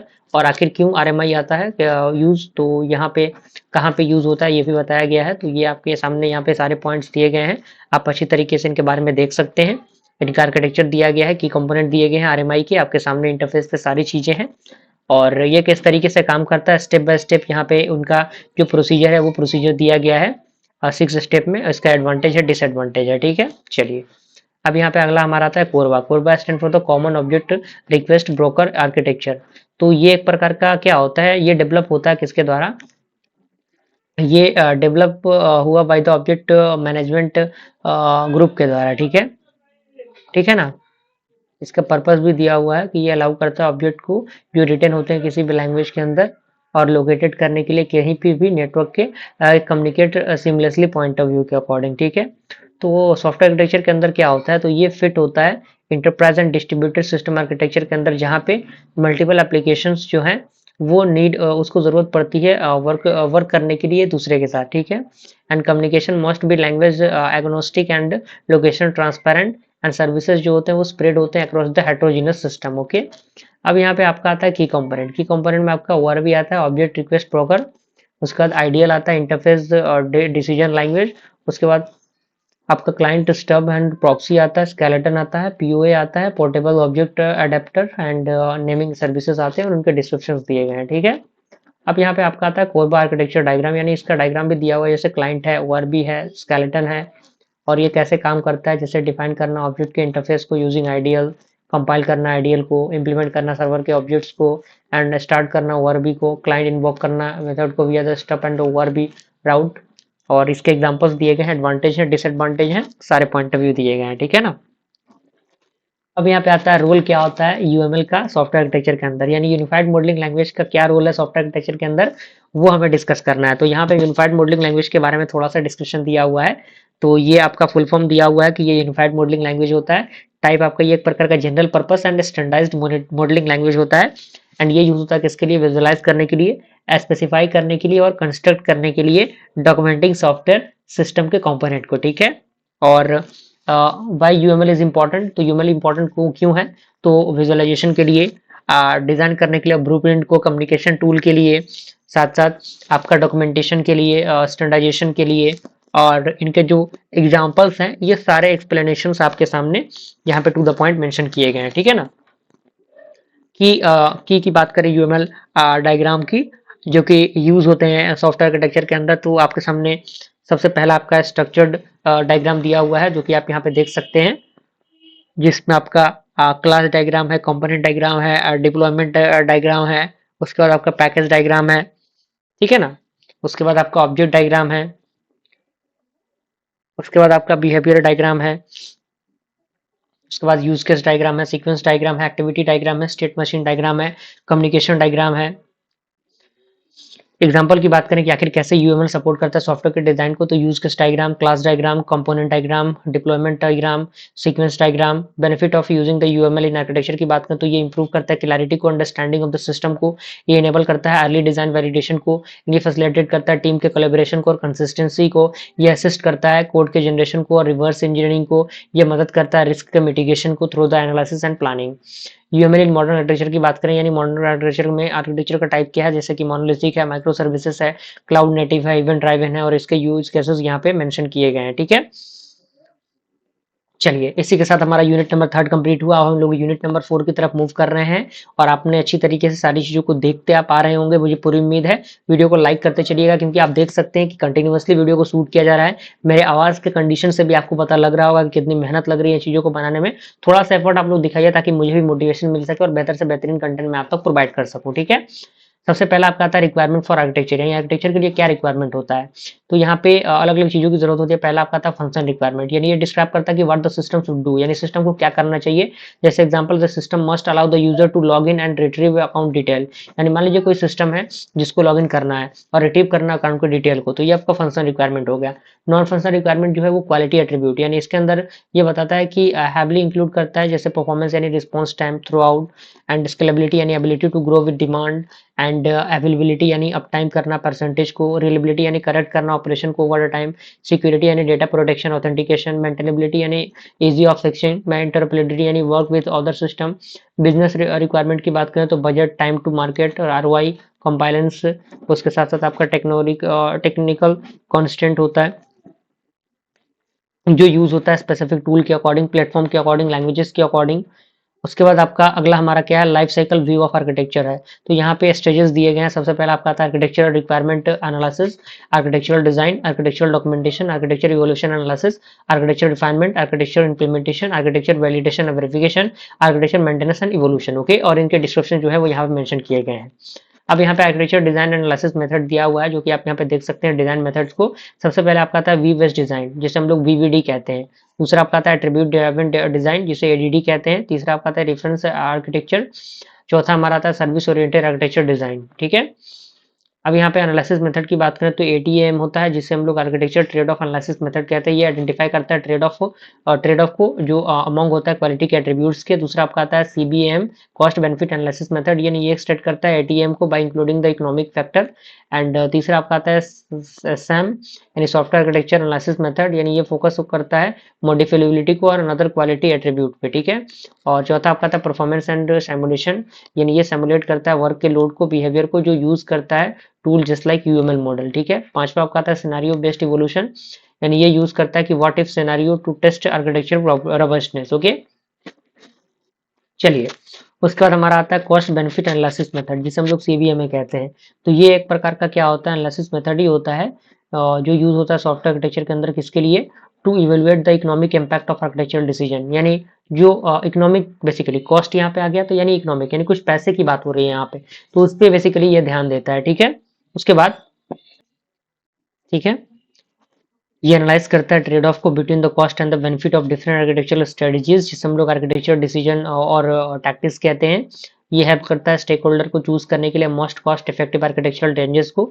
ये एक्सटेंड करता है एटीएम को, and by incorporating the economic analysis why use CBM, यानी क्यों हम यूज करते हैं सीबीएम को, तो बजट कॉन्टेंट्स जो कॉन्स्टेंट्स होते हैं are real in any project, उनके according, and not all quality improvement are equally valuable and feasible, and CBM provide the quantitative approach to prioritize architectural investment, and CBM process की steps की बात करें तो ये identify करता है business के गोल को, एलिक्ट करना आर्किटेक्चरल स्ट्रेटजीज को, असाइन करना यूटिलिटी को to the quality attribute, estimate करना कॉस्ट को, एस्टिमेट करना बेनिफिट को, एस्टिमेट करना रिस्क को, कंप्यूट करना आरओआई को। ठीक है, और इसके डिस्क्रिप्शन दिए गए हैं। अब यहाँ पे एक फॉर्मूला दिया हुआ है कॉस्ट ऑफ एनालिसिस मेथड का, जो है यहाँ पे benefit minus cost divide by cost होता है। ठीक है ना, अब यहाँ पे सीबीएम का आउटपुट होता है, आउटपुट का पॉइंट ऑफ व्यू भी दिया गया है, एग्जांपल भी दिए गए हैं, आप यहाँ पे देख सकते हैं। एडवांटेज क्या होता है, तो ये क्वांटिफाई करता है आर्किटेक्चरल डिसीजंस को, ये मदद करता है इन्फॉर्म करने के लिए ट्रेड ऑफ को, ये इंटीग्रेट करता है बिजनेस को और टेक्निकल कंसर्न को, ये यूजफुल होता है बजट एंड लिमिटेड इन्वायरमेंट के लिए। लिमिटेशन की बात करें तो यहाँ पे लिमिटेशन दिया हुआ है, जो एक्यूरेसी है वो डिपेंड होता है एक्सपर्ट के जजमेंट पे, ये may oversimplify complex architectural impact and time consuming if done thoroughly. Okay, अब यहाँ पे दूसरा आपका आता है एटीएम, जिसे हमने अभी थोड़ा सा डिस्कस किया था, जिसे हम लोग architectural trade off analysis method कहते हैं।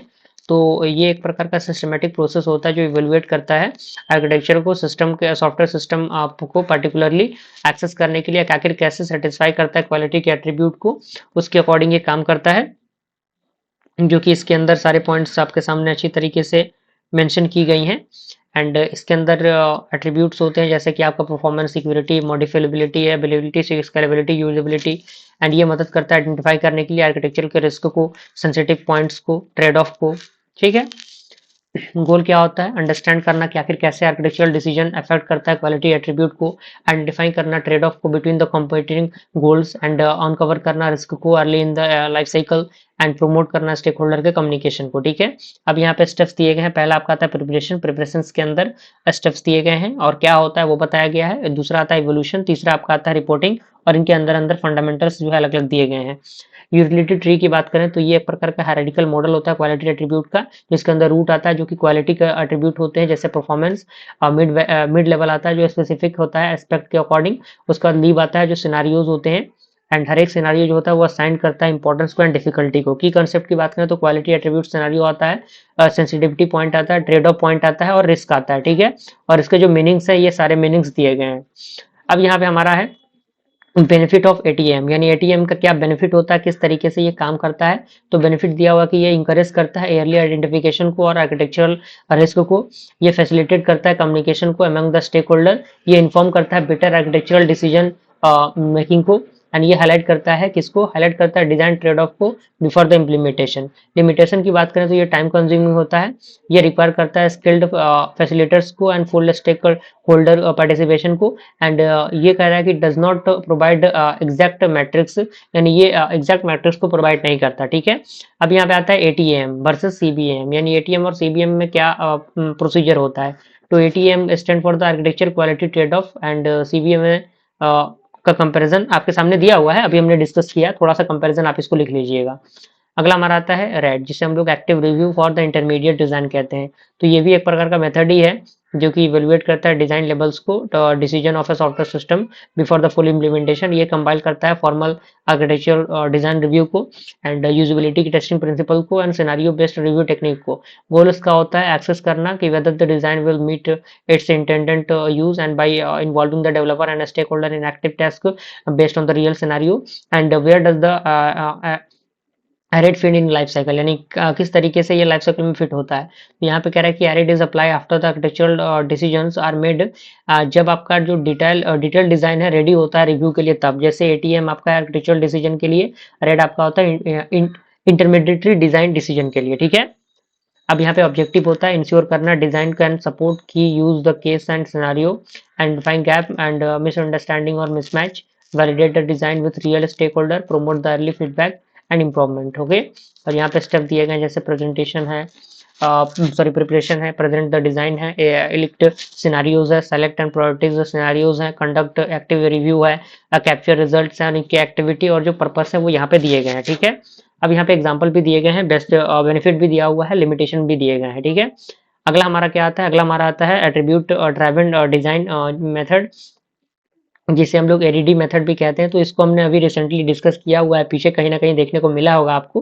तो ये वही पॉइंट है, जल्दी से मैं इसको स्क्रॉल डाउन कर रहा हूँ, कुछ स्टेप्स यहाँ पे दिए गए हैं और इसको थोड़ा सा अपडेट करके आपको बता दिया गया है कि आपको कोई परेशानी ना हो और आप आसानी तरीके से अच्छी तरीके से चीज़ों को देख पाएँ। इनके एग्जांपल्स हैं, इनके आर्किटेक्चर्स हैं, की कंसेप्ट हैं, जैसे आर्किटेक्चरल ड्राइवर्स हो गया, टैक्टिस हो गया, डिजाइन फ्रेगमेंट हो गया, एडवांटेज दिया हुआ है, डिसएडवांटेज दिया हुआ है। अगला हमारा क्या आता है, अगला हमारा आता है आर्किटेक्चर रियूज, यानी आर्किटेक्चर रियूज यानी दोबारा चीज़ों को रियूज करना। तो ये क्या होता है, ये रिफर करता है रियूज करने के लिए एग्जिस्टिंग आर्किटेक्चर डिजाइन को, पैटर्न्स को और फ्रेमवर्क को, जो इंस्टेड होता है building of architecture from the scratch from every new project, okay. And ये इन्वॉल्व करता है लेवरेज करने के लिए आर्किटेक्चर के स्टाइल को, रेफरेंस आर्किटेक्चर्स को and reusable component and patterns को, एंड ये डिजाइन करता है टेम्पलेट को, मॉडल्स को from the previous successful system, ठीक है। अब यहाँ पे आता है कि वाई यूज आर्किटेक्चर, यानी आखिर क्यों हम यूज आर्किटेक्चर को यूज करते हैं। तो ये बेनिफिट है आपका है फास्टर डेवलपमेंट के लिए, रिड्यूस करने के लिए कॉस्ट के इफेक्ट को, हायर क्वालिटी को एंड कंसिस्टेंसी अक्रॉस सिस्टम के लिए, इंप्रूव करने के लिए मेंटेनेबिलिटी को, ठीक है। उसके बाद हमारा अगला क्या है, अगला हमारा यहाँ पे आपके सामने दिया हुआ है, अगला हमारा है टाइप ऑफ आर्किटेक्चरल रियूज, ठीक है। तो यहाँ पे आपके सामने सारी चीजें दी गई हैं। अब यहाँ पे टाइप है आर्किटेक्चरल रियूज का, जैसे हॉरिजॉन्टल रियूज है, वर्टिकल रियूज है, एग्जांपल दिया हुआ है रियूजेबल आर्किटेक्चर एलिमेंट का, जैसे आर्किटेक्चर पैटर्न हो गया, रेफरेंस आर्किटेक्चर हो गया, फ्रेमवर्क हो गया, डिजाइन टेम्पलेट हो गया और इनके डिस्क्रिप्शन दिए गए हैं, ठीक है। चलिए, अब हमारा कुछ चैलेंजेस है, ये यहाँ पे कह रहा है कि lack of documentation for existing architecture and poor generalisation और over customisation, context mismatch and hidden bug और performance issue is reused component, ये सारी चीजें आती हैं इसके अंदर। अब दूसरा हमारा क्या है, दूसरा हमारा है डोमेन स्पेसिफिक सॉफ्टवेयर आर्किटेक्चर, जिसे हम लोग डीएसएस से कहते हैं।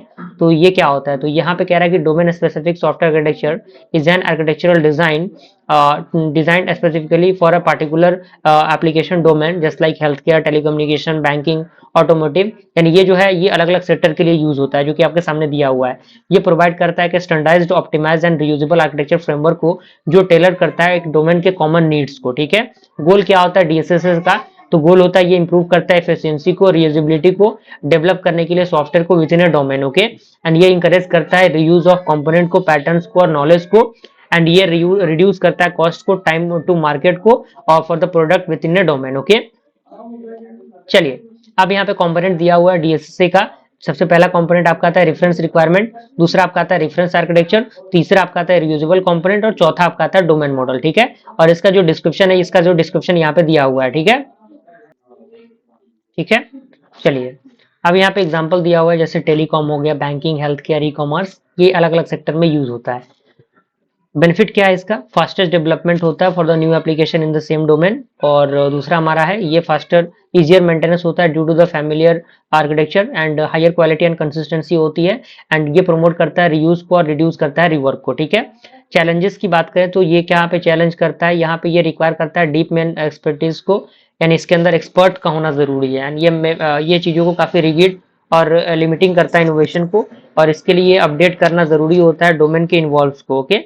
अब हम यूनिट नंबर 5 की तरफ मूव कर रहे हैं, जो कि हमारा लास्ट यूनिट है। अभी तक हम लोगों ने 4 यूनिट को अच्छी तरीके से कवर अप कर लिया। आई होप आपने सारी चीजों को अच्छी तरीके से कंप्लीट किया होगा। अब लास्ट यूनिट हमारा यूनिट नंबर 5, यूनिट नंबर 5 का सबसे पहला टॉपिक आपके इंटरफेस पे दिया हुआ है, जो कि आपका principle of sound documentation in software architecture, यानी साउंड डॉक्यूमेंटेशन का प्रिंसिपल क्या होता है सॉफ्टवेयर आर्किटेक्चर के अंदर, तो वो आपको बताना है। तो यहाँ पे दिया हुआ है, कह रहा है कि in software architecture sound documentation is critical to communicate design decision architecture structure and rational and constant efficiently effectively, sorry. यानी सॉफ्टवेयर आर्किटेक्चर के अंदर जो साउंड डॉक्यूमेंटेशन होता है एक प्रकार का क्रिटिकल पॉइंट ऑफ व्यू होता है जो कम्युनिकेट करता है डिजाइन के डिसीजंस को, आर्किटेक्चरल स्ट्रक्चर को, रेशनल्स को, कांस्टेंट को और एफिशिएंटली प्रोवाइड करने के लिए। ठीक है, अब यहाँ पे कह रहा है कि good documentation ensure that stakeholder, यानी जो गुड जो आपका डॉक्यूमेंटेशन जो होता है वो इंश्योर करता है स्टेक होल्डर को अंडरस्टैंड करने के लिए और मेंटेन करने के लिए सिस्टम के ओवर टाइम को। ठीक है, अब यहाँ पे कुछ की प्रिंसिपल्स होते हैं साउंड डॉक्यूमेंटेशन के सॉफ्टवेयर आर्किटेक्चर के अंदर दिए गए हैं। सबसे पहले आपका आता है क्लैरिटी एंड सिंप्लिसिटी। ठीक है, यानी use clear and unambiguous language, यानी यूज करना क्लियर एंड अनएम्बिगियस लैंग्वेज को, अवॉइड करना अननेसेसरी जार्गन को और ओवरले करना कॉम्प्लेक्स डायग्राम को, and keep the explanation stay forward for both the technical and non technical stakeholder। And दूसरा हमारा है कंसिस्टेंसी, यानी मेंटेन करना कंसिस्टेंट टर्मिनोलॉजीज को, नोटेशंस को और फॉर्मेटिंग को, एंड यूज करना स्टैंडर्ड आर्किटेक्चर व्यू को, एंड अप्लाई करना स्ट्रक्चर को for the all document section. तीसरा हमारा आता है ऑडियंस सेंट्रिक, यानी ये टेलर करता है डॉक्यूमेंटेशन को to the different stakeholder, and ये प्रोवाइड करता है डिफरेंट लेवल ऑफ डिटेल्स को। ठीक है, अब यहाँ पे हमारा चौथा आपका आता है कंप्लीटनेस, यानी ये इंक्लूड करता है सारे रिलेवेंट आर्किटेक्चर एलिमेंट को, जैसे component, connectors, constant, quality attribute, rational and risk, इन सारी चीजों को क्या करता है लेके चलता है। ठीक है, एंड ये कवर करता है सारे आर्किटेक्चरल व्यू को, जैसे logical process development, physical scenarios, इन सारे पॉइंट ऑफ व्यू को। पांचवा आपका है एक्यूरेसी, छठा आपका क्या है ट्रेसेबिलिटी, सातवां आपका मॉड्युलैरिटी एंड ऑर्गेनाइजेशन, आठवां आपका use of standard notation, then उसके बाद आपका है वर्जन कंट्रोल, उसके बाद आपका आता है टूल सपोर्ट, यानी कौन कौन से टूल सपोर्ट होते हैं यहाँ पे, वैलिडेशन एंड रिव्यू है, उसके बाद मेंटेनेबिलिटी है। अब यहाँ पे अगला है रिफाइनमेंट। रिफाइनमेंट क्या होता है, वही प्रोसेस है, उसी को थोड़ा सा चीजों को रिफाइन कर देना, तो इसका भी प्रिंसिपल यहाँ पे दिया हुआ है, वही चीज है, सेम टू सेम वही चीज है जो कि अभी हमने देखा।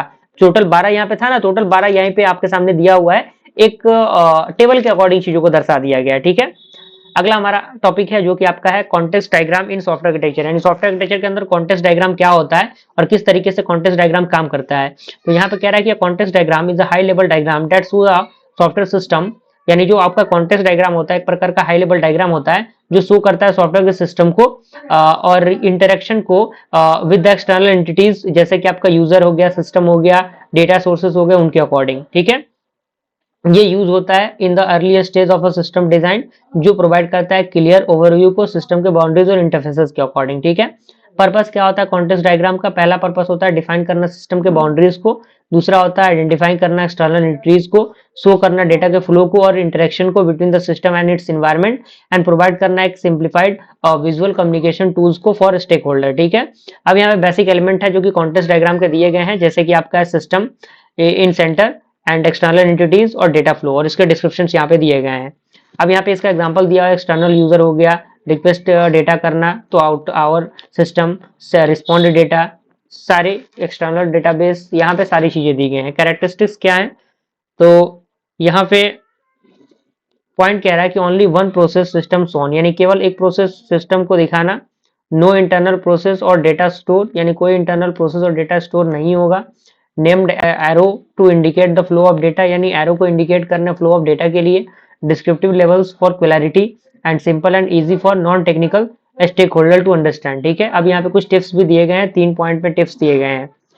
चलिए अगला हमारा आता है वेरिएबिलिटी। वेरिएबिलिटी क्या होता है, तो यहाँ पे वेरिएबिलिटी का डिफाइन किया गया है, डेफिनेशन कह रहा है कि variability is the capability of a software architecture to accommodate changes of different differences across the multiple version of instances of a system, यानी जो आपका वेरिएबिलिटी होता है वो कैपेबिलिटी होता है सॉफ्टवेयर आर्किटेक्चर का जो अकोमोडेट करता है चेंजेस को डिफरेंस के अकॉर्डिंग, एंड ये अलाउ करता है आर्किटेक्ट को क्रिएट करने के लिए फ्लेक्सिबल आर्किटेक्चर को जो सपोर्ट करता है प्रोडक्ट के लाइंस को, कस्टमाइजेशन को एंड स्केलेबिलिटी को। ठीक है, अब यहाँ पे आता है कि वाई वेरिएबिलिटी मैटर, यानी वेरिएबिलिटी आखिर मैटर क्यों करता है। तो पहला आपका पॉइंट है कि ये इनेबल करता है रीयूज को अक्रॉस द प्रोडक्ट फैमिलीज, ये रिड्यूस करता है कॉस्ट को और कॉस्ट ऑफ बिल्डिंग को for the multiple similar system, ये अलाउ करता है कस्टमाइजेशन को for the specific customer market, ये सपोर्ट करता है इवोल्यूशन को और मेंटेनेंस को टाइम के अकॉर्डिंग। ठीक है, अब यहाँ पे टाइप की बात करें, वेरिएबिलिटी के टाइप क्या है, फंक्शनल है और बिहेवियरल है, स्ट्रक्चरल है और कॉन्फ़िगरेशन बेस्ड है, प्लेटफॉर्म बेस्ड है। ठीक है, इसका डिस्क्रिप्शन दिया हुआ है।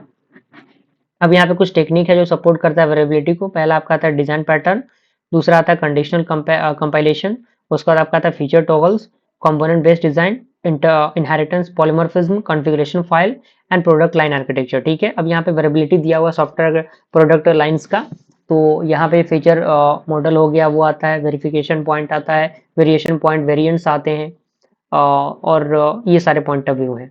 अब यहाँ पे हमारा अगला क्या आता है, सॉफ्टवेयर इंटरफेस क्या होता है। तो सॉफ्टवेयर इंटरफेस एक यूजर इंटरफेस के पॉइंट ऑफ व्यू की तरह ही काम करता है। तो इसका भी पूरा प्रोसीजर यहाँ पे दिया हुआ है, कोई खास परेशानी नहीं होगी आपको। टाइप्स ऑफ इंटरफेस दिया हुआ है, जैसे कि यूजर इंटरफेस हो गया, एप्लीकेशन प्रोग्रामिंग इंटरफेस हो गया, मॉडल इंटरफेस हो गया, कंपोनेंट इंटरफेस हो गया, लाइब्रेरी इंटरफेस हो गया, हार्डवेयर इंटरफेस हो गया, नेटवर्क इंटरफेस हो गया। इनके डिस्क्रिप्शन दिए गए हैं। अब यहाँ पे कैरेक्टरिस्टिक्स हैं, एक बेहतर सॉफ्टवेयर इंटरफेस का कैरेक्टरिस्टिक्स क्या होता है। तो ये वेल डिफाइंड होनी चाहिए, एब्स्ट्रैक्ट होने चाहिए, स्टेबल होने चाहिए, कंसिस्टेंट होने चाहिए, डॉक्यूमेंटेड होने चाहिए एंड मिनिमल होने चाहिए। ठीक है। इंटरफेस डिजाइन प्रिंसिपल की बात करें तो ये सेपरेशन ऑफ कंसर्न का काम करता है, लॉसेस कपलिंग, हाई कोहेजन होता है एंड कॉन्ट्रैक्ट करता है बेस्ट डिजाइन को। अब यहाँ पे कुछ कॉमन इंटरफेस दिए गए हैं जो डिस्क्रिप्शन मेथड के अकॉर्डिंग काम करते हैं, आपके सामने दिए गए हैं। अब यहाँ पे कुछ एग्जांपल भी दिया गया है रिसेटफुल एपीआई का, आप यहाँ पे देख सकते हैं। इंपॉर्टेंस भी दिया गया है आर्किटेक्चर के अकॉर्डिंग, सारे पॉइंट भी दिए गए हैं। ठीक है। अगला हमारा आता है documenting the behaviour of the system, software elements and software system. ठीक है। तो यहाँ पे आपके सामने यहाँ पे मेंशन किया गया है, आपके सामने पूरे पॉइंट दिए गए हैं। थोड़ा सा हम लोग जल्दी से चीज़ों को लेके चलेंगे। तो यहाँ पे एस्पेक्ट दिए गए हैं, जैसे फंक्शनल बिहेवियर हो गया, इंटरेक्शंस हो गया, कंट्रोल फ्लो हो गया, स्टेट ट्रांजिशंस हो गया, कंकरेंसी हो गया, एरर एंड एक्सेप्शन हैंडलिंग हो गया। बिहेवियरल मॉडलिंग टेक्निक की बात करें तो use case diagram, sequence diagram, activity diagram, state machine diagram, message sequence chart, flow chart, और वे ऑफ डॉक्यूमेंट बिहेवियर, यानी किस तरीके से डॉक्यूमेंट का बिहेवियर होता है। तो टेक्सुअल डॉक्यूमेंटेशन होता है, यूज करना एक स्ट्रक्चर टेस्ट को डिस्क्राइब करने के लिए, प्री कंडीशंस को, इनपुट आउटपुट को, प्रोसेसिंग लॉजिक को, और पोस्ट कंडीशंस को, एक्सेप्शंस को, एंड उसके बाद आपका आता है सिनेरियो बेस्ड डिस्क्रिप्शन, यानी यूज करना सिनेरियो को और यूज केसेस को डिस्क्राइब करने के लिए सिस्टम के बिहेवियर को in the context of scenario. User enter the credentials and system validate credentials, and यदि वैलिड होगा तो user is directed to the dashboard, यदि इनवैलिड होगा तो user is shown an attempt is logged. Okay, तो ये चीजें होंगी, बेस्ट प्रैक्टिसेस भी दी गई हैं। अगला हमारा टॉपिक आता है, वो आता है आपका documentation package using the 7 part template, यानी 7 पार्ट टेम्पलेट की मदद से डॉक्यूमेंटेशन पैकेज किस तरीके से काम करता है। तो सबसे पहला आपका पार्ट आपका आता है introduction, purpose of the document, scope of the system, stakeholder and their concern, and overview of the architectural role in the project। Okay, example भी दिया हुआ है। दूसरा हमारा क्या आता है, आर्किटेक्चरल गोल एंड कॉन्स्टेंट आता है। तीसरा हमारा आता है आर्किटेक्चरल व्यूज, अलग अलग टाइप के व्यू है, लॉजिकल है, फिर प्रोसेस है, डिप्लॉयमेंट डेवलपमेंट व्यू है, फिजिकल व्यू है, सिनारियोज हैं। उसके बाद आपका आर्किटेक्चरल स्टाइल एंड पैटर्न्स हैं। उसके बाद आपके एग्जांपल है, कंपोनेंट एंड इंटरफेस है। उसके बाद इसके एग्जांपल्स हैं। देन उसके बाद आपका बिहेवियर है, बिहेवियर दिया हुआ है डिस्क्रिप्शंस का। ये एक्सप्लेन करता है कि आखिर कैसे जो सिस्टम है वो बिहेव करता है कॉमन सिनारियोज में। ठीक है ना। एंड जैसे कि सीक्वेंस डायग्राम हो गया, स्टेट मशीन्स हो गया, एक्टिविटी फ्लो हो गया।